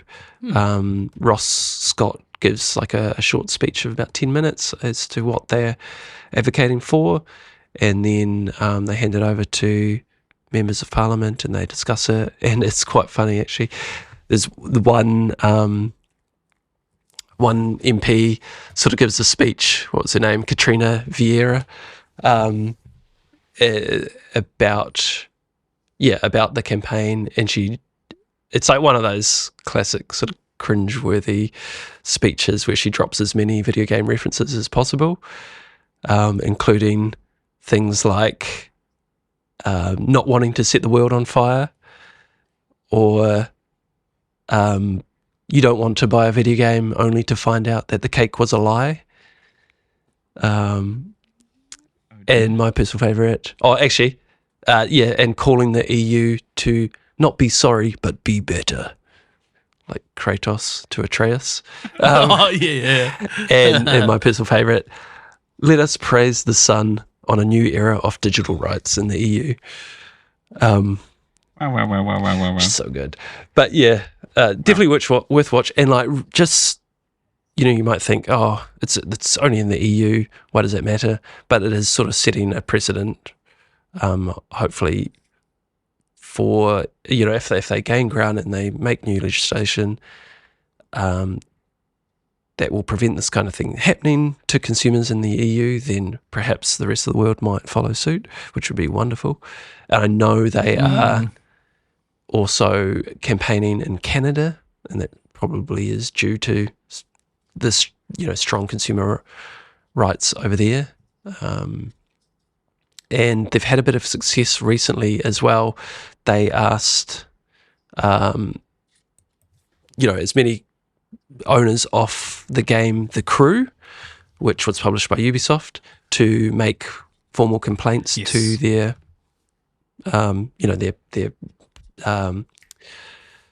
representatives in the EU. Their political representatives in the EU, and they've raised so many complaints that it appears now that Ubisoft is now going to be adding an offline mode for the crew. Oh, nice. Yeah. So it looks like it has made a difference for that game in particular. Yeah, which is, I don't know, it's this stuff I find really interesting, like sort of changes to laws and regulations in regards to the video game industry. Yeah, it'd be a real positive outcome to see a little bit more of this kind of preservation work happening. Yes, because yeah. at the moment it is such a kind of, wasteland in a way. Mm. It's a bit of a Wild West where, yeah, things do just get lost, fall through the cracks, and now so more than ever in the age of entirely digital distribution, where again no one owns anything or has any rights to anything, and there's just room for entire bits of gaming history to kind of disappear on the whims of either the company who Anthem was another one. make it or whoever ends up owning it. Yeah, True. like that was genuinely fun. I loved that, and you can't go back and experience that, and it's lost. And even though it bombed and Concord absolutely bombed, it is still like a really important piece of history and culture. That's just it's still it's the thing that happened, and it would be ideal if it wasn't just erased.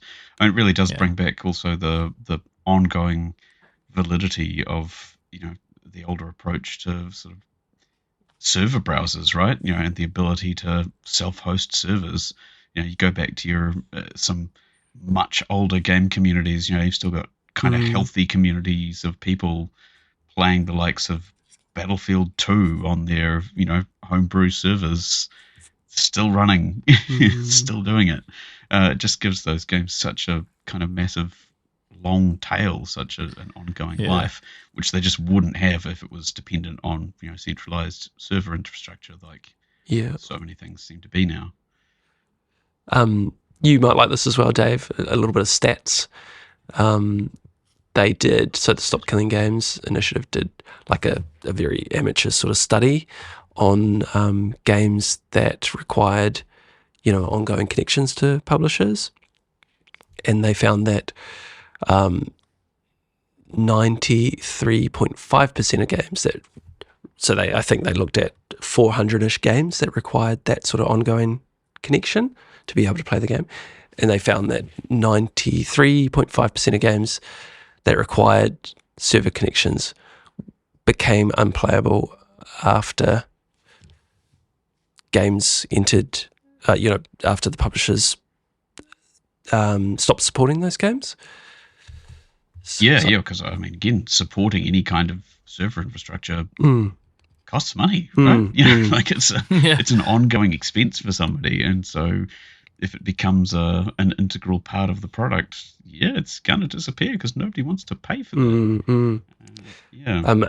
Other interesting things they pointed out was that that it can be very expensive to sort of retrospectively add that offline support after the fact, but that the cost could be significantly reduced if it's planned from the beginning.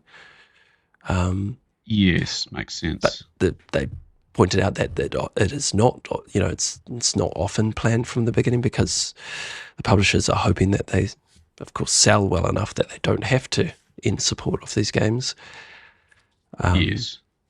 And then another interesting thing was that the larger studios that enact, these end of support things, end of support things on to the video games often, it makes sense that they affect much larger user bases because more people are buying their games, so it's actually the larger publishers that are causing the largest impact, which makes a lot of sense, I guess, saying it out loud.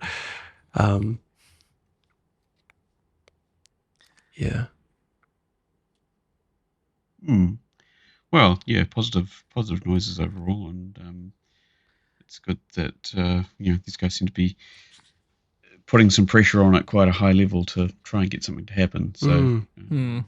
Some brewing for a while. That continues to lead somewhere. And I guess in the meantime, there are also just all of the ongoing kind of independent efforts by people to preserve what they can offline as well. So the combination of those things continues to drive some good things to happen.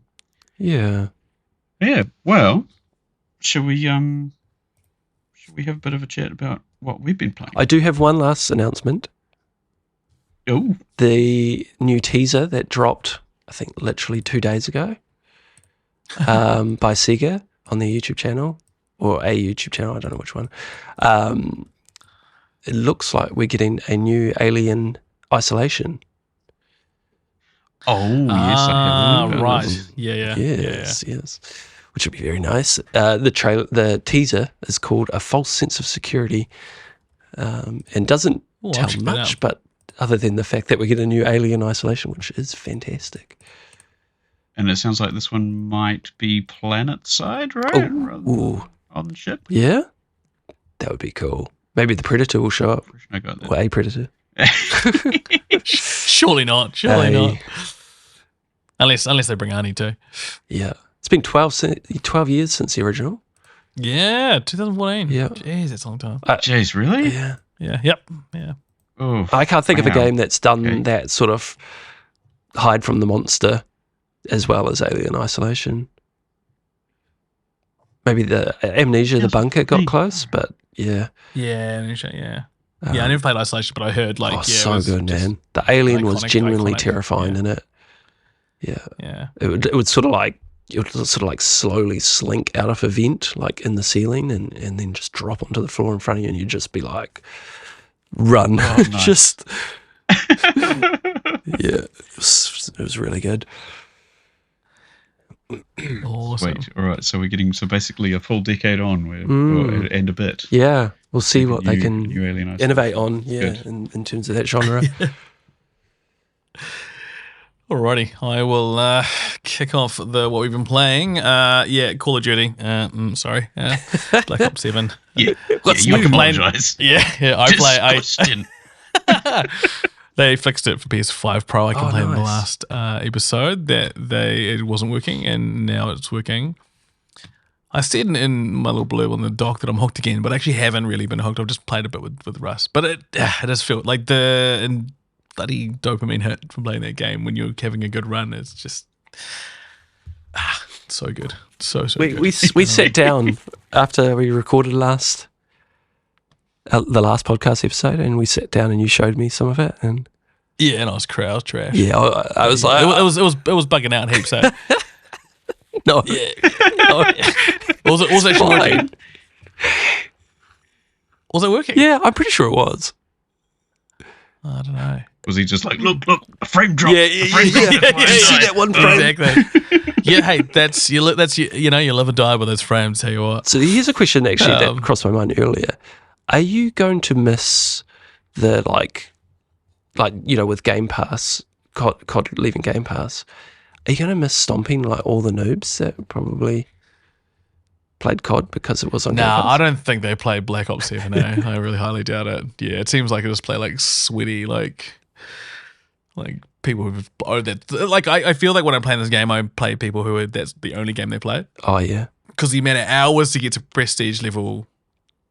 Like I'm not even a prestige 1 in the time I've played with it, which is only really a few sessions with the old Kaz, but it's like hundreds and hundreds of hours I think to get to this like master prestige. Prestige 10 times and then the rest.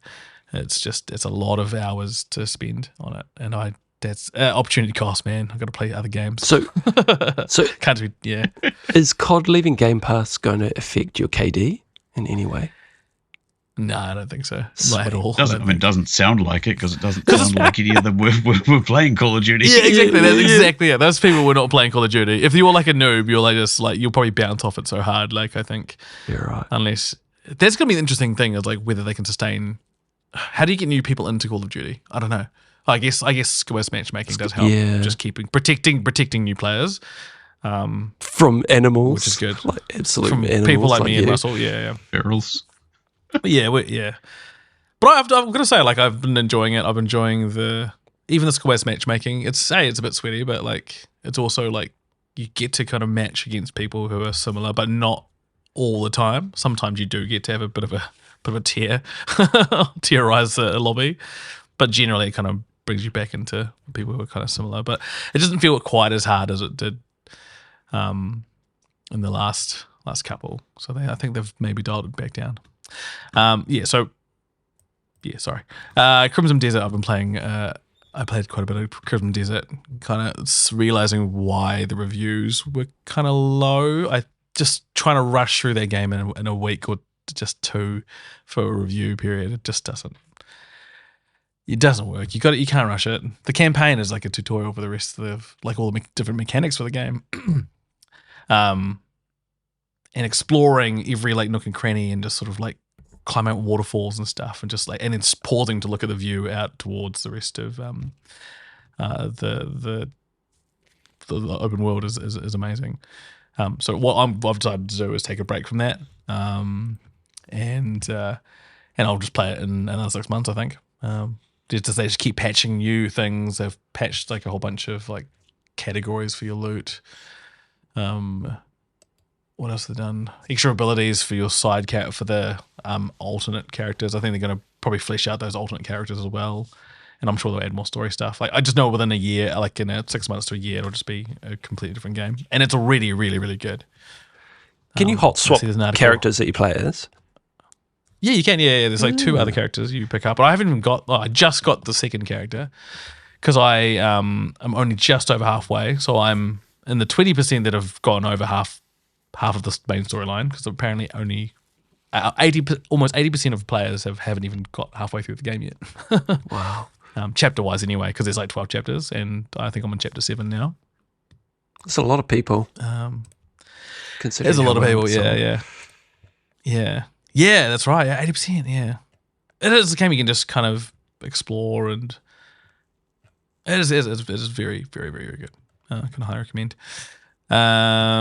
So over the weekend I picked up Starfield, and so Starfield is one of the games that I almost bought an Xbox for, until I realized that on Xbox, the base Xbox, you can't play it at 60 frames, and I just wanted to play it like at a modern frame rate. It's kind of like my base expectation for a game these days. The PS5 Pro does play it at 60 frames, and it looks beautiful and plays really well, and it is basically what I expect. It's controversial. I think I like it more than Fallout. Yeah, that is controversial.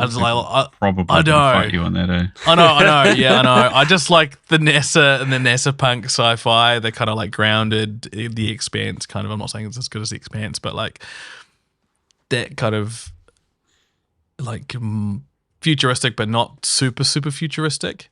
They're sort of exploring the galaxy, but there's no like other sentient life forms in the galaxy, and you're kind of trying to piece things together. And there's like kind of more of an extension of modern politics in terms of the battles between different factions and how you see humans sort of spread out. So it's really like it's still humans in space. Is Starfield, but all the systems are better. The shooting is better than Cyberpunk 2077 on console anyway. Inventory management is fine. The skill trees and stuff is cool. The role playing is good, I think. The story's a little bit average, but the story of like how humans have spread out through the galaxy is cool, and the fact that like Earth has been kind of spoilers, but Earth is kind of a wasteland. Like the atmosphere they had disappeared. But you can go to Earth and sort of walk around this big desert, basically. Hold on. Did you say a Bethesda game had good shooting? Yeah, shooting's great. The shooting is great. Wild. Like I rate it. You can do your sniping in it. There's no like VATs. They don't need VATs. You can just like snipe and do all things. It feels good. It's snappy. Yeah, it's not like it's snappy. It feels really, really nice. Like, Am I right that I they enjoy actually it. got id to kind of consult on the gunplay for Starfield? I remember hearing Yes. that might have been the case. I think I remember that too. Yeah, that makes sense actually. That kind of tracks because that's one of the funnest things about is like collecting weapons. And I haven't even touched building like bases or building starship and stuff. I've just kind of collected guns and shot a bunch of like aliens, non-sentient aliens. Yeah, because I mean, And a bunch of if there's pirates, some millions dudes of out there pirates. who know how to make shooting things feel real good, it's Yeah, the guys that did. that I know. Yeah, good point. That's a very good point. That explains quite a bit. Basically, I don't them and the think they'll Bungie just- team are pretty much the top of the heap. for They're the that, so- guys, yeah. It kind of reminded me how it feels to shoot in Marathon, actually. So it's not super, super like snappy, but it's quite fluid. And the aim assist works quite well for console because I'm playing on console.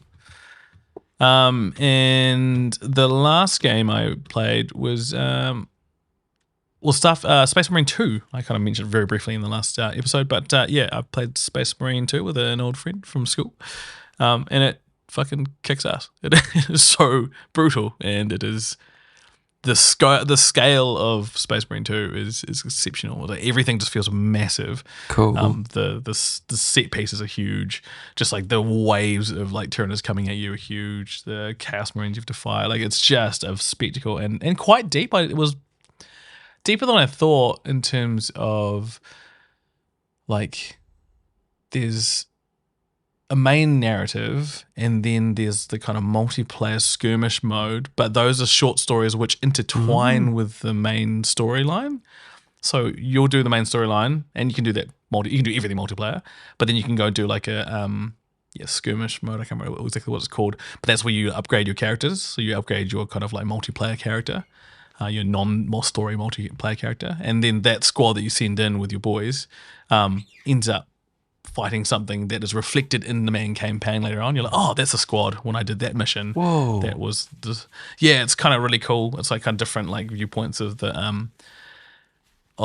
campaign, so it just sheds a light.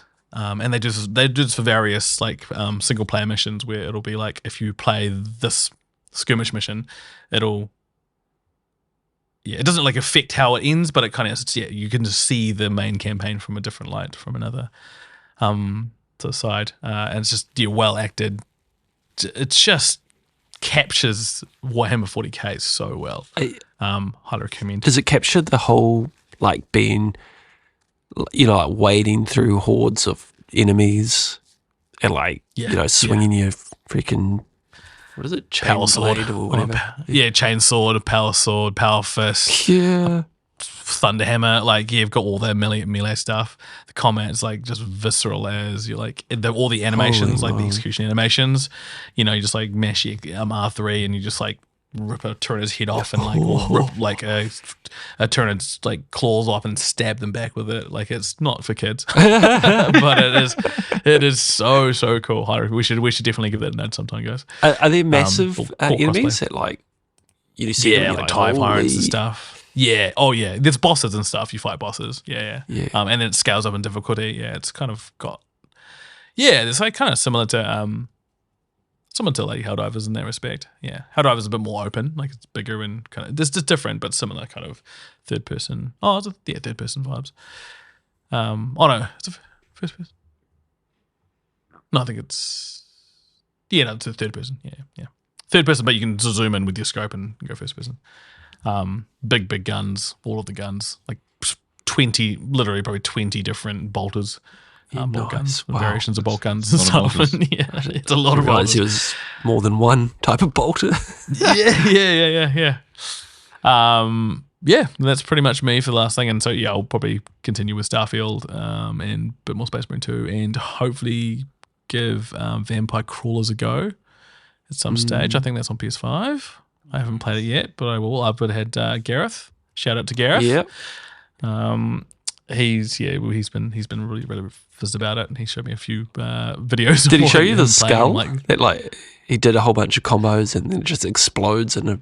Was that the one with the crazy music? No, I think he showed me the one with the crazy music. Oh, He was okay. I like didn't see sort that. of gushing about the music. It was just like, Yeah, right. There was one where he showed me he like flicks a bunch of cards at this floating skull, and then like like Balatro, like everything just starts pinging off and like just pops particles off. everywhere. And you're like, what is happening? And then The slot machine just kind of explodes. Yeah. He's talking about the combos. Yeah, he's loving it. Yeah, so that'll be cool. So I'm gonna hopefully give that a nudge. Also, I have to play Slay the Spire at some stage, so that's also on my list for. There's some stage. some good cards out there at the moment. Yeah. So Dave, you've I've been trying Heroes. not to play Slay the Spire 2. Yeah, I've been going out of my way to try and do other things. Nice. So I did spend a lovely bit of time with Heroes of Might and Magic, the Olden era demo.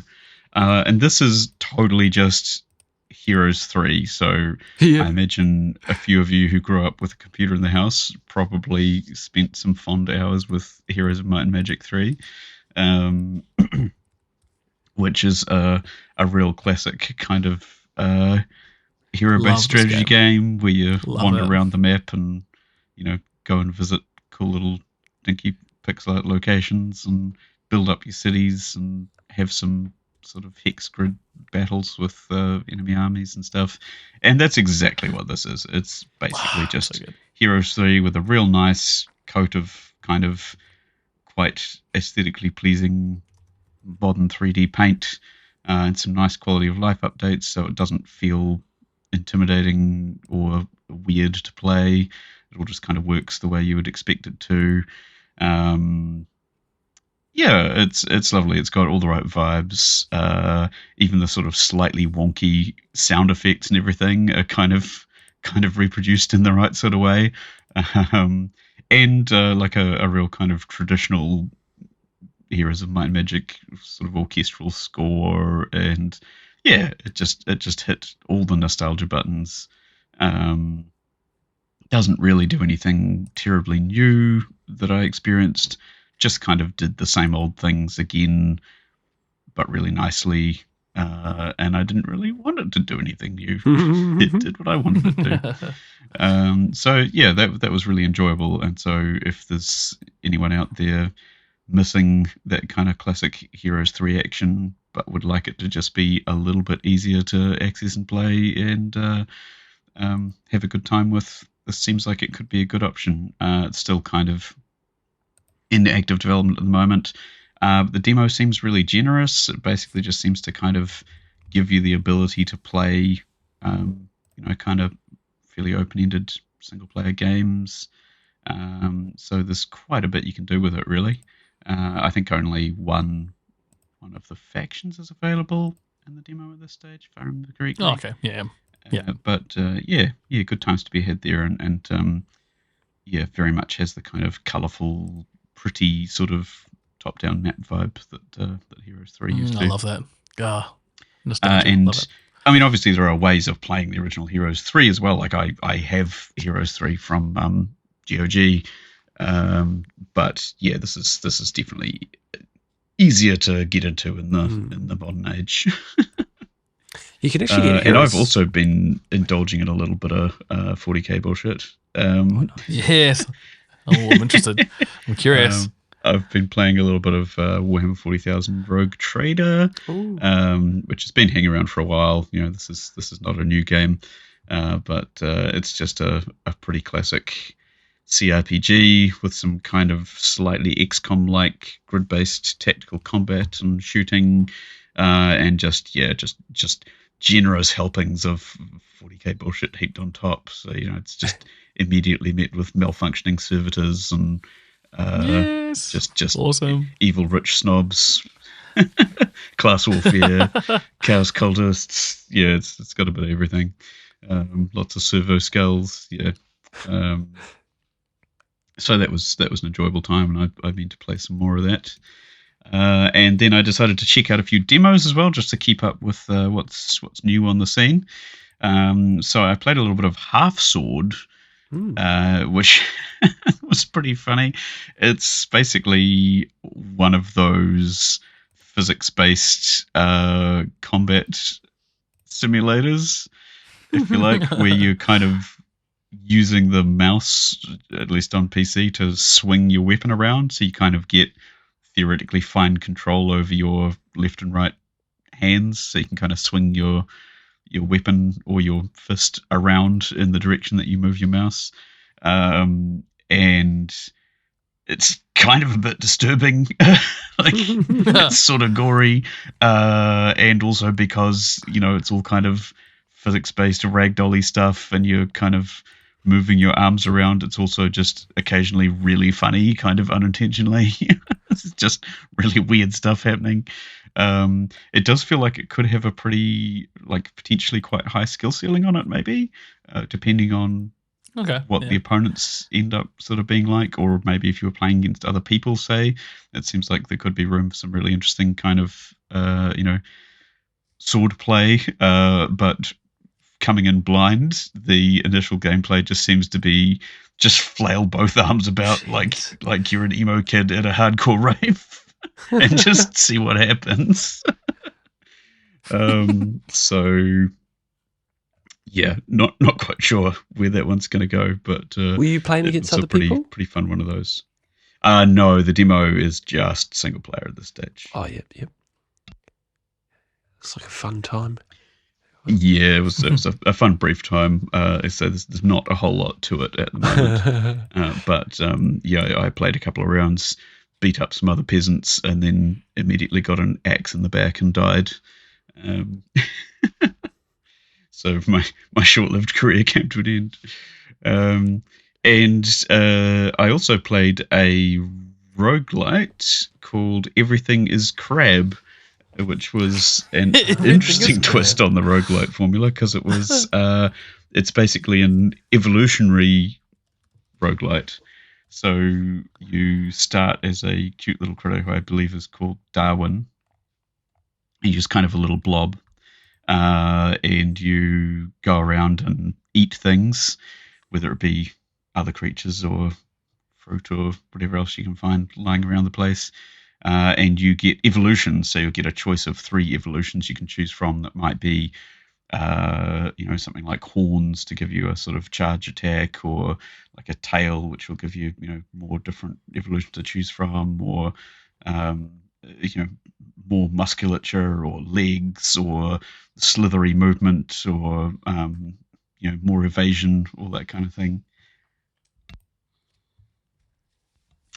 And some of those unlock more evolutionary options. So, like, if you grow a tail, then you can get a whole bunch of extra tail evolutionary options. And if you get arms, then you can do various things with arms, all that sort of thing. And they all have kind of upgraded options as you go through.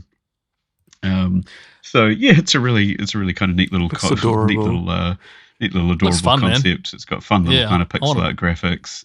And yeah, you just end up evolving from like a funny little blue guy into some kind of muscular fishbowl pig nightmare creature, which is just eating everything in its path. It's pretty funny. I wonder how big you can get. Has, I got moderately big, and then it also throws bosses at you from time to time as kind of stat checks or skill checks, I guess, where it'll just kind of throw a big creature at you that you have to try and beat, and that'll give you a bunch of evolutionary points to kind of carry you further, and different environments with different hazards, like, deserts and snow areas with blizzards, and grassy areas with rain hazards, and all that kind of stuff. So it seemed like a really fun little take on the genre. So interested to keep an eye on that one. It reminds me of it. Just reminds me of what we talked about last time, the Realm of the Mad God, which was like similar-ish, very sort of similar-ish gameplay by the looks of it. But this is more single player, evolving through the creating whatever. Yes, right. Because you were talking about Realm of the Mad God being a sort of MMO type thing. Yeah, like imagine everything's crab, but with lots of other players, and then bullet hell going on. Bullet hell. Well. Yeah. Jeez Louise. So that looks fun, that one. Yeah. And finally, I had a little go at Dead as Disco, which I think I've heard a couple of people bring up recently. So again, very short demo on this one.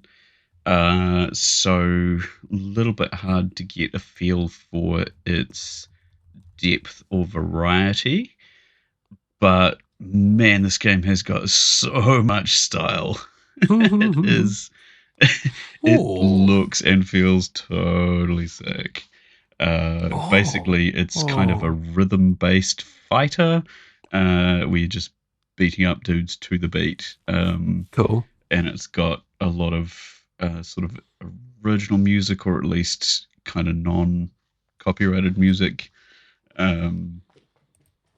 It's pretty sweet, and it's like really, really stylish graphically, and kind of stylized combat. Everything's on the beat, kind of as you hit, and it feels real good, man. it's a good so cool. time. That looks amazing. That looks so good. Yeah, it's real good. I'll put that on my watch list. So I don't know at this stage. I think it'll kind of level die a little bit by what kind of depth it manages to build in there, what kind of different things it manages to do. But the little slice I played was just. How does that work? Nice, like, what happens if you throw a punch but not on the beat? It just kind of glues it to the nearest beat. So essentially, whenever you press it, it'll just hit whatever the nearest beat in the music is.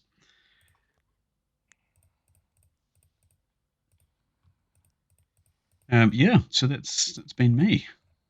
Just a bit of dabbling, really. Nice. You've really covered quite a few genres in your dabbling. I'm trying to get around. Yeah. It's impressive, eh?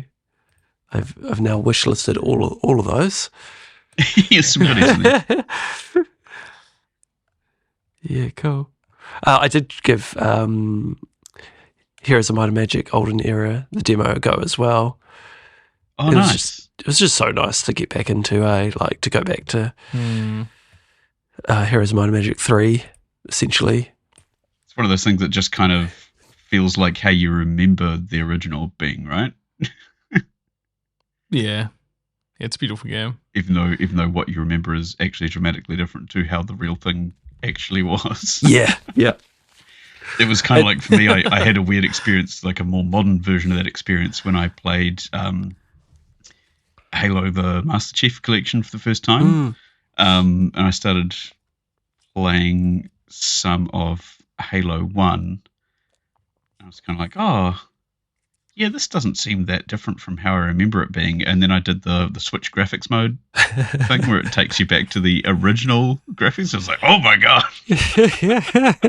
Okay, it's pretty different to what I take it back. Yeah. It's quite jarring, eh? Yeah, it really is. Yeah. Because even playing the remaster is like, you're like, oh yeah, this is like workable, but it's still dated, and then yeah, I mean, oh my God, even the remasters from 2011 or something at this point. Yeah. It's that in itself is like 15 years old at this point. Yeah. Yeah, it was. I don't know. It's quite nice to play that because I think I showed the kids Heroes of Might and Magic Olden Era, and I was like, "Oh yeah, this was this game we used to play, and it was cool and stuff." And like it all worked exactly the same. You send your hero out to capture the logging mill or whatever, and the gem mines and stuff to get your resources, and then I just want to see the ghost dragon in 3D. Would be cool. Oh yes, yeah. Hanging out for that. I don't know what were your guys' races that you picked? I think I was like, was it Rampart? Oh yeah, that's the orcs and the Thunderbird. What was a dungeon? I've got to wiki it real quickly. Or was it elves? No, there was elves. Yeah, Oh, yeah. Rampart. Yeah. What about you, Dave? Did you have a Druids and stuff go-to? in there, yeah. I am trying to remember. I remember doing a bit of dungeon. Dungeon. Oh, troglodytes. Yeah. Yes, Yeah. I remember playing a lot of troglodytes. Don't know. Yeah. Troglodytes, harpies, beholders. Yeah. They were. Yeah. They were one of my jams. You're like, sure. I just want to have a pet troglodyte. Just, Look at them, they're adorable. Those little I feel teeth. so sorry for them. You just want to free them I all think- from their evil overlords. I think Troglodyte and Castle. Oh yeah, Yeah. Main factions, and I mean genies.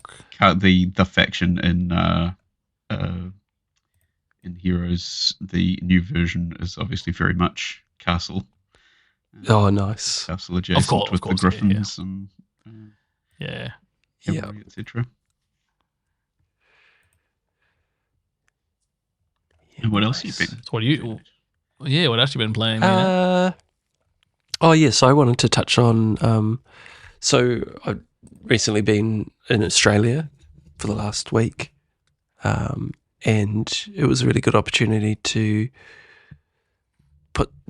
bring the Switch along, and put some time into it. Before I left, I looked up like what would be some good games to bring in the downtime around all the activities that we were doing, and I landed on 2 games, or 3, but 2 sort of hot seat games.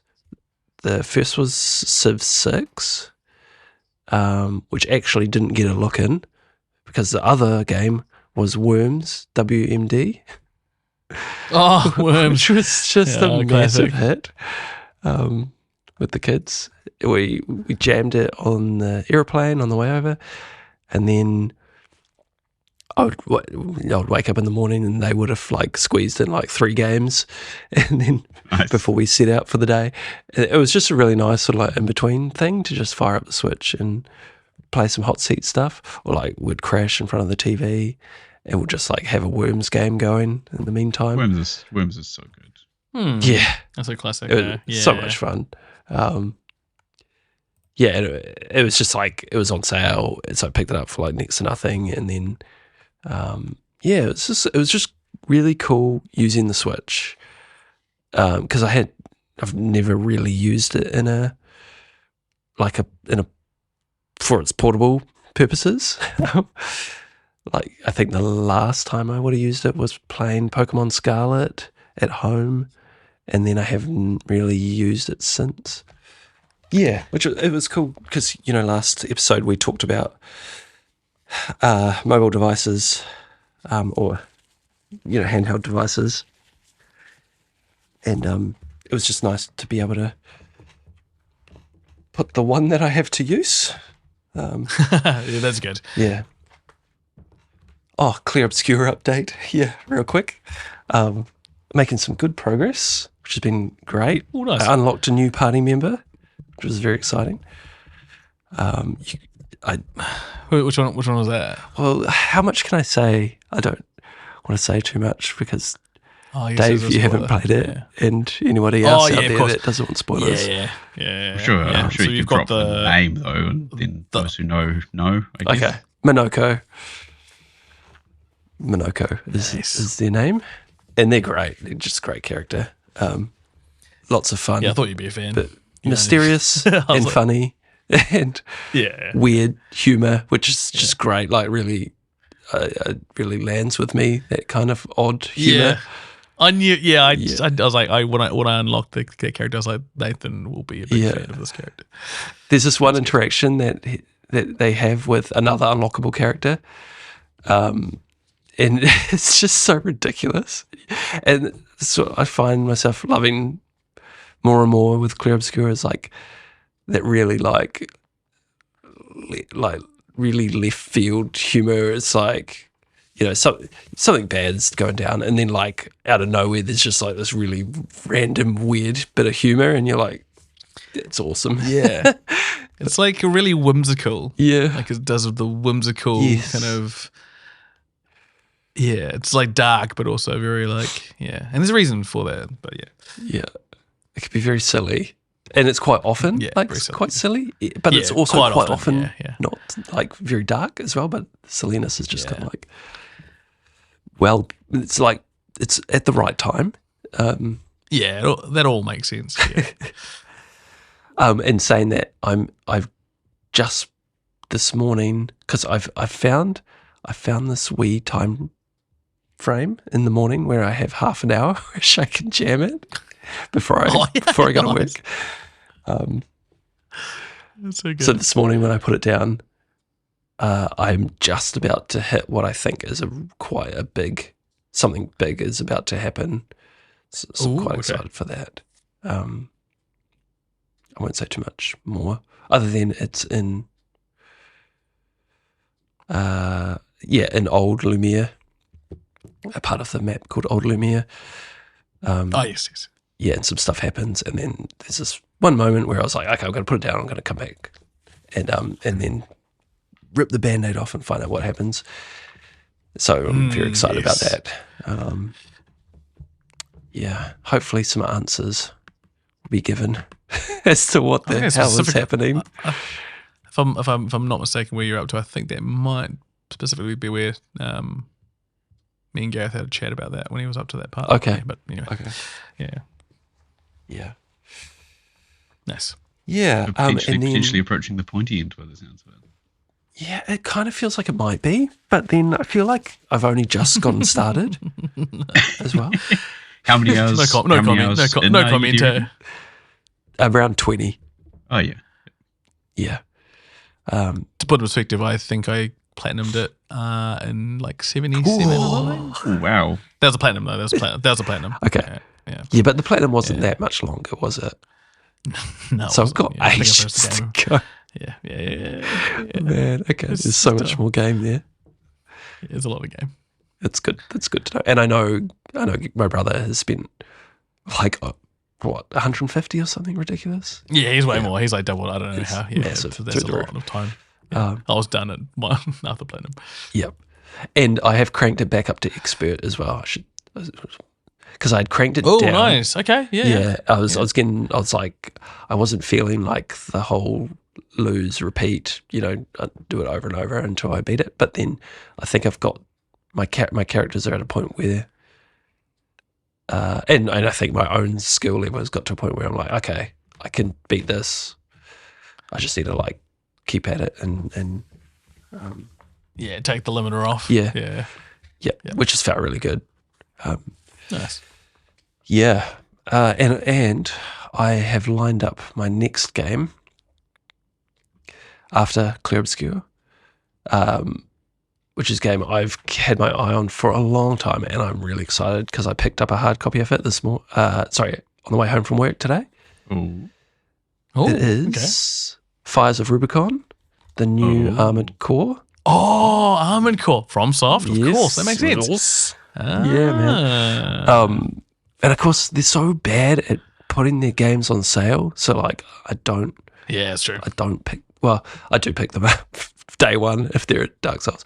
But Fires of Rubicon, I've been like hanging out for a good sale ever since it came out in 2023.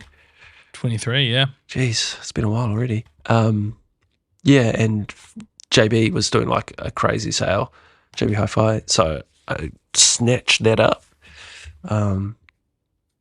Yeah, I'm looking forward to diving into that, but that's still 50 hours away. Yeah. Maybe 40. Well, you're playing on expert, so it's probably even slower. So at least 40. Yeah, 40, 50, 50. I'll just put you back on the shelf for a while. Point, even when he's playing other things, he just kind of has to punish himself a little bit. Like the From DNA has just kind of perverted everything. I know, hey, it's like I'm so casual compared to that. I'm like, normal story, give me the story. Yeah. Give it to me.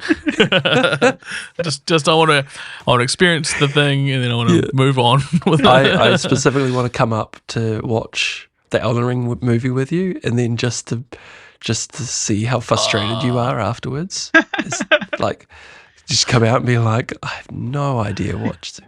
No, but you kind of know the story, so I do now. Yeah. But maybe Dave, we'll go with you. I won't have a clue what's going on. Yeah, it's good. It's so good. That's perfect. It'll be like, so Dave, it'll be really good to go with someone who knows nothing about it. Actually, that'd be great. Maybe it'd be really great. Completely blind. Yeah, that might be the plan. Yeah. Yeah, And definitely. then we could be definitely. like, tell us your thoughts. What do you think just happened? Like, yeah. And the last game that I wanted to cover was not a video game, but a board game that I was lucky enough to play with a couple of friends down in the city I live in. So one of my friends brought a game called Gudnak, which we played a 4-player game of it, and it's like, to describe it, it's like picture like a 5x5 square sort of grid, and in each corner of the board of that 5x5 square grid, you have your base, and you each have a deck of cards that's like your race of characters that you're playing as. Kind of like, like you've got like this miniature Magic deck. I think the deck is only like 20 cards. Okay. And they're square cards, and they fit onto the grid on the board.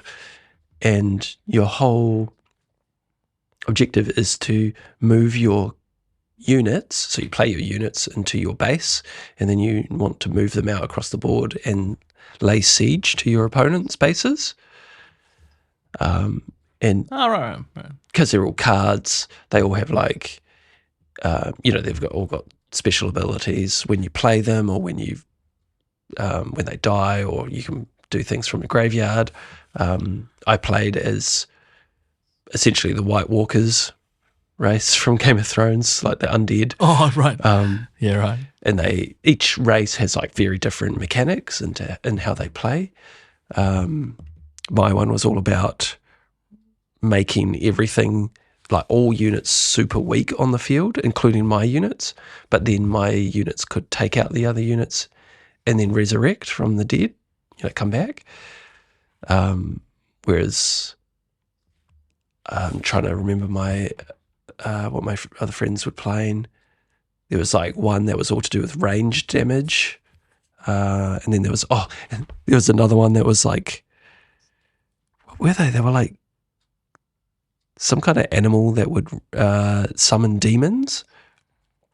Ooh, right, I want to say like cats, but I don't think they were cats. But they had this one unit that if it moved, so if any of their units moved near your units, then they had this massive unit that couldn't move in their base, but they could summon it to any of the other units on the field. It was absolutely terrifying. Like, it was this big tentacled monster thing. So they wanted to like move it around the field by moving their lesser units around the field. Yes. Yeah. Looks really cool. It's super fun. Yeah, it's really, really cool. Yeah, this looks Gudnak. awesome. I'm pretty sold on Gudnak. Feels like fun, eh? Yeah. I wonder if I can get a copy. That'd be cool. Cool one to play with the fellas. And it can be quite short, quite a short game. I think if you get used to playing it, you can probably play it in half an hour to 40 minutes. Yeah, nice. Yeah, and you can play duel as well, so you can play 1v1, and it's even quicker sort of game. And they're releasing new races or new decks as well. They're sort of, they're pre-cons, so or what do you call it? Living card game. So not a trading card game, it's a living card game where you buy the sets expandable, and you just get the cards, which is nice. I do rate that. Yeah. Versus Magic, which is just a fucking money pit. Yeah. I don't know where you find it, however. I don't think it's super readily available. Overseas. Yeah, it looks like it's overseas. Yeah. Have to order it. Yeah. It seems like it was kickstarted a couple of years back and maybe hasn't had a super wide commercial release, because it does seem to be hard to find. Yeah. keep an eye on the Facebook like kind of board game groups. They might pop up there one day. Yeah, So yeah. it was a- You never know. Like sometimes you find like old Kickstarter games in board game stores, just sitting on the shelf. for and no one's sure. picked them up. So, yeah, you just have to be there. yeah. It's a cool it's a cool kind of like lighter weight dueling card game. That's like in a sort of pre-packaged, package. You just buy it and then you get like the game and you get a bunch of decks and you're good to go. Like this, yeah. That's cool. Yeah, that's good fun. Good recommendation, man. If I ever manage to find a copy, I'll be picking that up. Keep an eye out. Oh, cool. Yeah, good. I'm glad. Do you quite enjoy those kinds of games? I'm a bit of a sucker for anything with cards in it, honestly. Yeah, nice. Yeah. Especially, Love a card game, especially mate. with Love bit a card of sort game. of, deck building action. Not that Gudnak looks like a Oh, deck yeah, builder yeah, necessarily, awesome. but it's sort of got that sort of tactical card game Yeah. aspect. Which There I is really like. there is still the ability to deck build as well. Oh, in it. sweet. So Doubly like sold there. after the Okay. after the game we played, like I went through all the other undead cards, the gloaming they were called, and I was like, oh man, like I could build a deck with this and this, and like, it was just sweet. there's multiple options within each race. Oh, that's cool. Okay. Oh man, damn it! That's a Kickstarter I missed out on. Yeah, I'll have to keep an eye on that. that's Yeah, really cool. If I can sort of find one around the place. I'll let you know if I spot one. I just introduced my kids the other day to Blood Rage, which also has a bit of hand building more than deck building in it. But yeah, that stuff's it's a good time. Is that battling each other? Yeah, it's kind of a combination of like hand building and board control and trying to assemble a strategy with the cards you draft. Spartans, is that right? Vikings. Vikings. Okay, yeah, cool. And of course, the likes of Clank and things like that are a good time as well with the deck building and responding to what you can pick up. I enjoy that stuff. Oh, good to know. I will keep that in mind for future adventures. yeah recommendations. And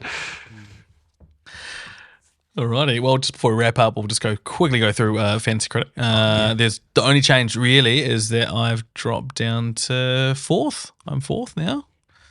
Below Dave. Dave's gone taking the third spot. Yeah. We've got the same amount of games released as well. So that's what happened. bumped you up, Dave? I think Vampire Crawlers helped out a little bit. Vampire Crawlers did pretty well. It's got a nice solid score. I think Tim's just continuing to pick up all of the really solid ones. Well, Tim and other Dave both just picking up a lot of absolute just massive hitters. Look at the hate. Look at the hate. Look at the midsection. It's just like 80, 80, 80, 81, 84, 81, 85, and 89 for Requiem. Like, he's just got pedigree, man. Like, it looks like Tim's gonna really good picks there. Gotta give it. I've got a couple of wonky ones. Yeah. I feel like he was vibes and based good ones. picks. Just like, oh yeah, Requiem. And it's like, bang. Yeah, probably. Yeah. And just and Grand Theft Auto as well. Like, Yeah, that one's either gonna. Yeah, I went with one's either going to just sink me completely, or do all right for me. Like, if GTA 6 Very comes much so. out this year, I'm done. That's rough. Yeah. Otherwise, it'll just be a big fat zero, right? Which ain't so bad if it doesn't come out. Yeah, exactly. Yeah, which is kind of ideal. Yeah. When is my next points? When is my When do you When's my first release? When are my points coming? He says. Must be coming up. Okay. Any day. Like June 18th, Dave the Diver in the jungle. Why did I pick that? That should be good. It should be good though. That should be decent. Come for the slow Dave the roll, Diver's you know, great. just Yeah. waiting it out. Yeah. Still like months away. My God. I've got a whole bunch. I've got Mixtape and then 007 and Dench Attack. Oh, nice. Be coming up. Yeah. So You've got Forza Horizon 6 coming. Yeah. And- I'm actually kind of excited to see how that game comes out as well, because it sounds like it's just shaping up to be really good. Is that going to be like multiplayer?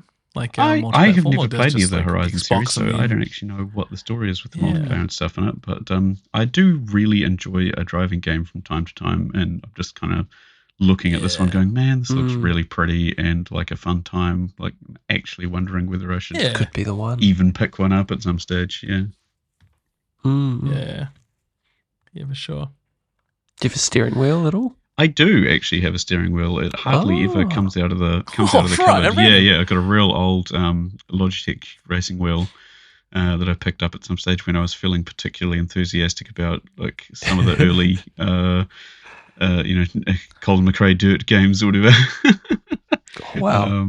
And it's a concept I've always really liked, and then in practice, I find it really hard to drive with a wheel. For some reason in game, I do it every day in my actual car, but when it comes to controlling a video game, I really struggle. I don't know why. But it reminds me I should get it out again one day and have another crack, because it does add a whole different dimension to a driving game playing with a wheel. Makes it a bit extra fun. Yeah, for sure. And that wraps us up for this week's episode of the Crossplay Cooperative. You can join us in another fortnight for more video game chat. In the meantime, please like, subscribe, share, and follow us on Facebook, Instagram, and TikTok. If you're really bored, give us a review. We massively appreciate it. See you next time. See ya.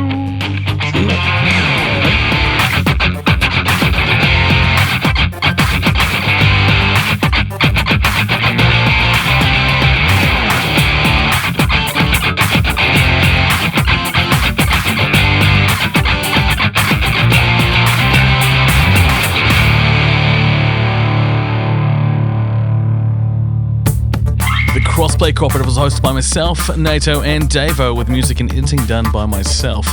The Crossplay Cooperative is a podcast by From Silence Productions.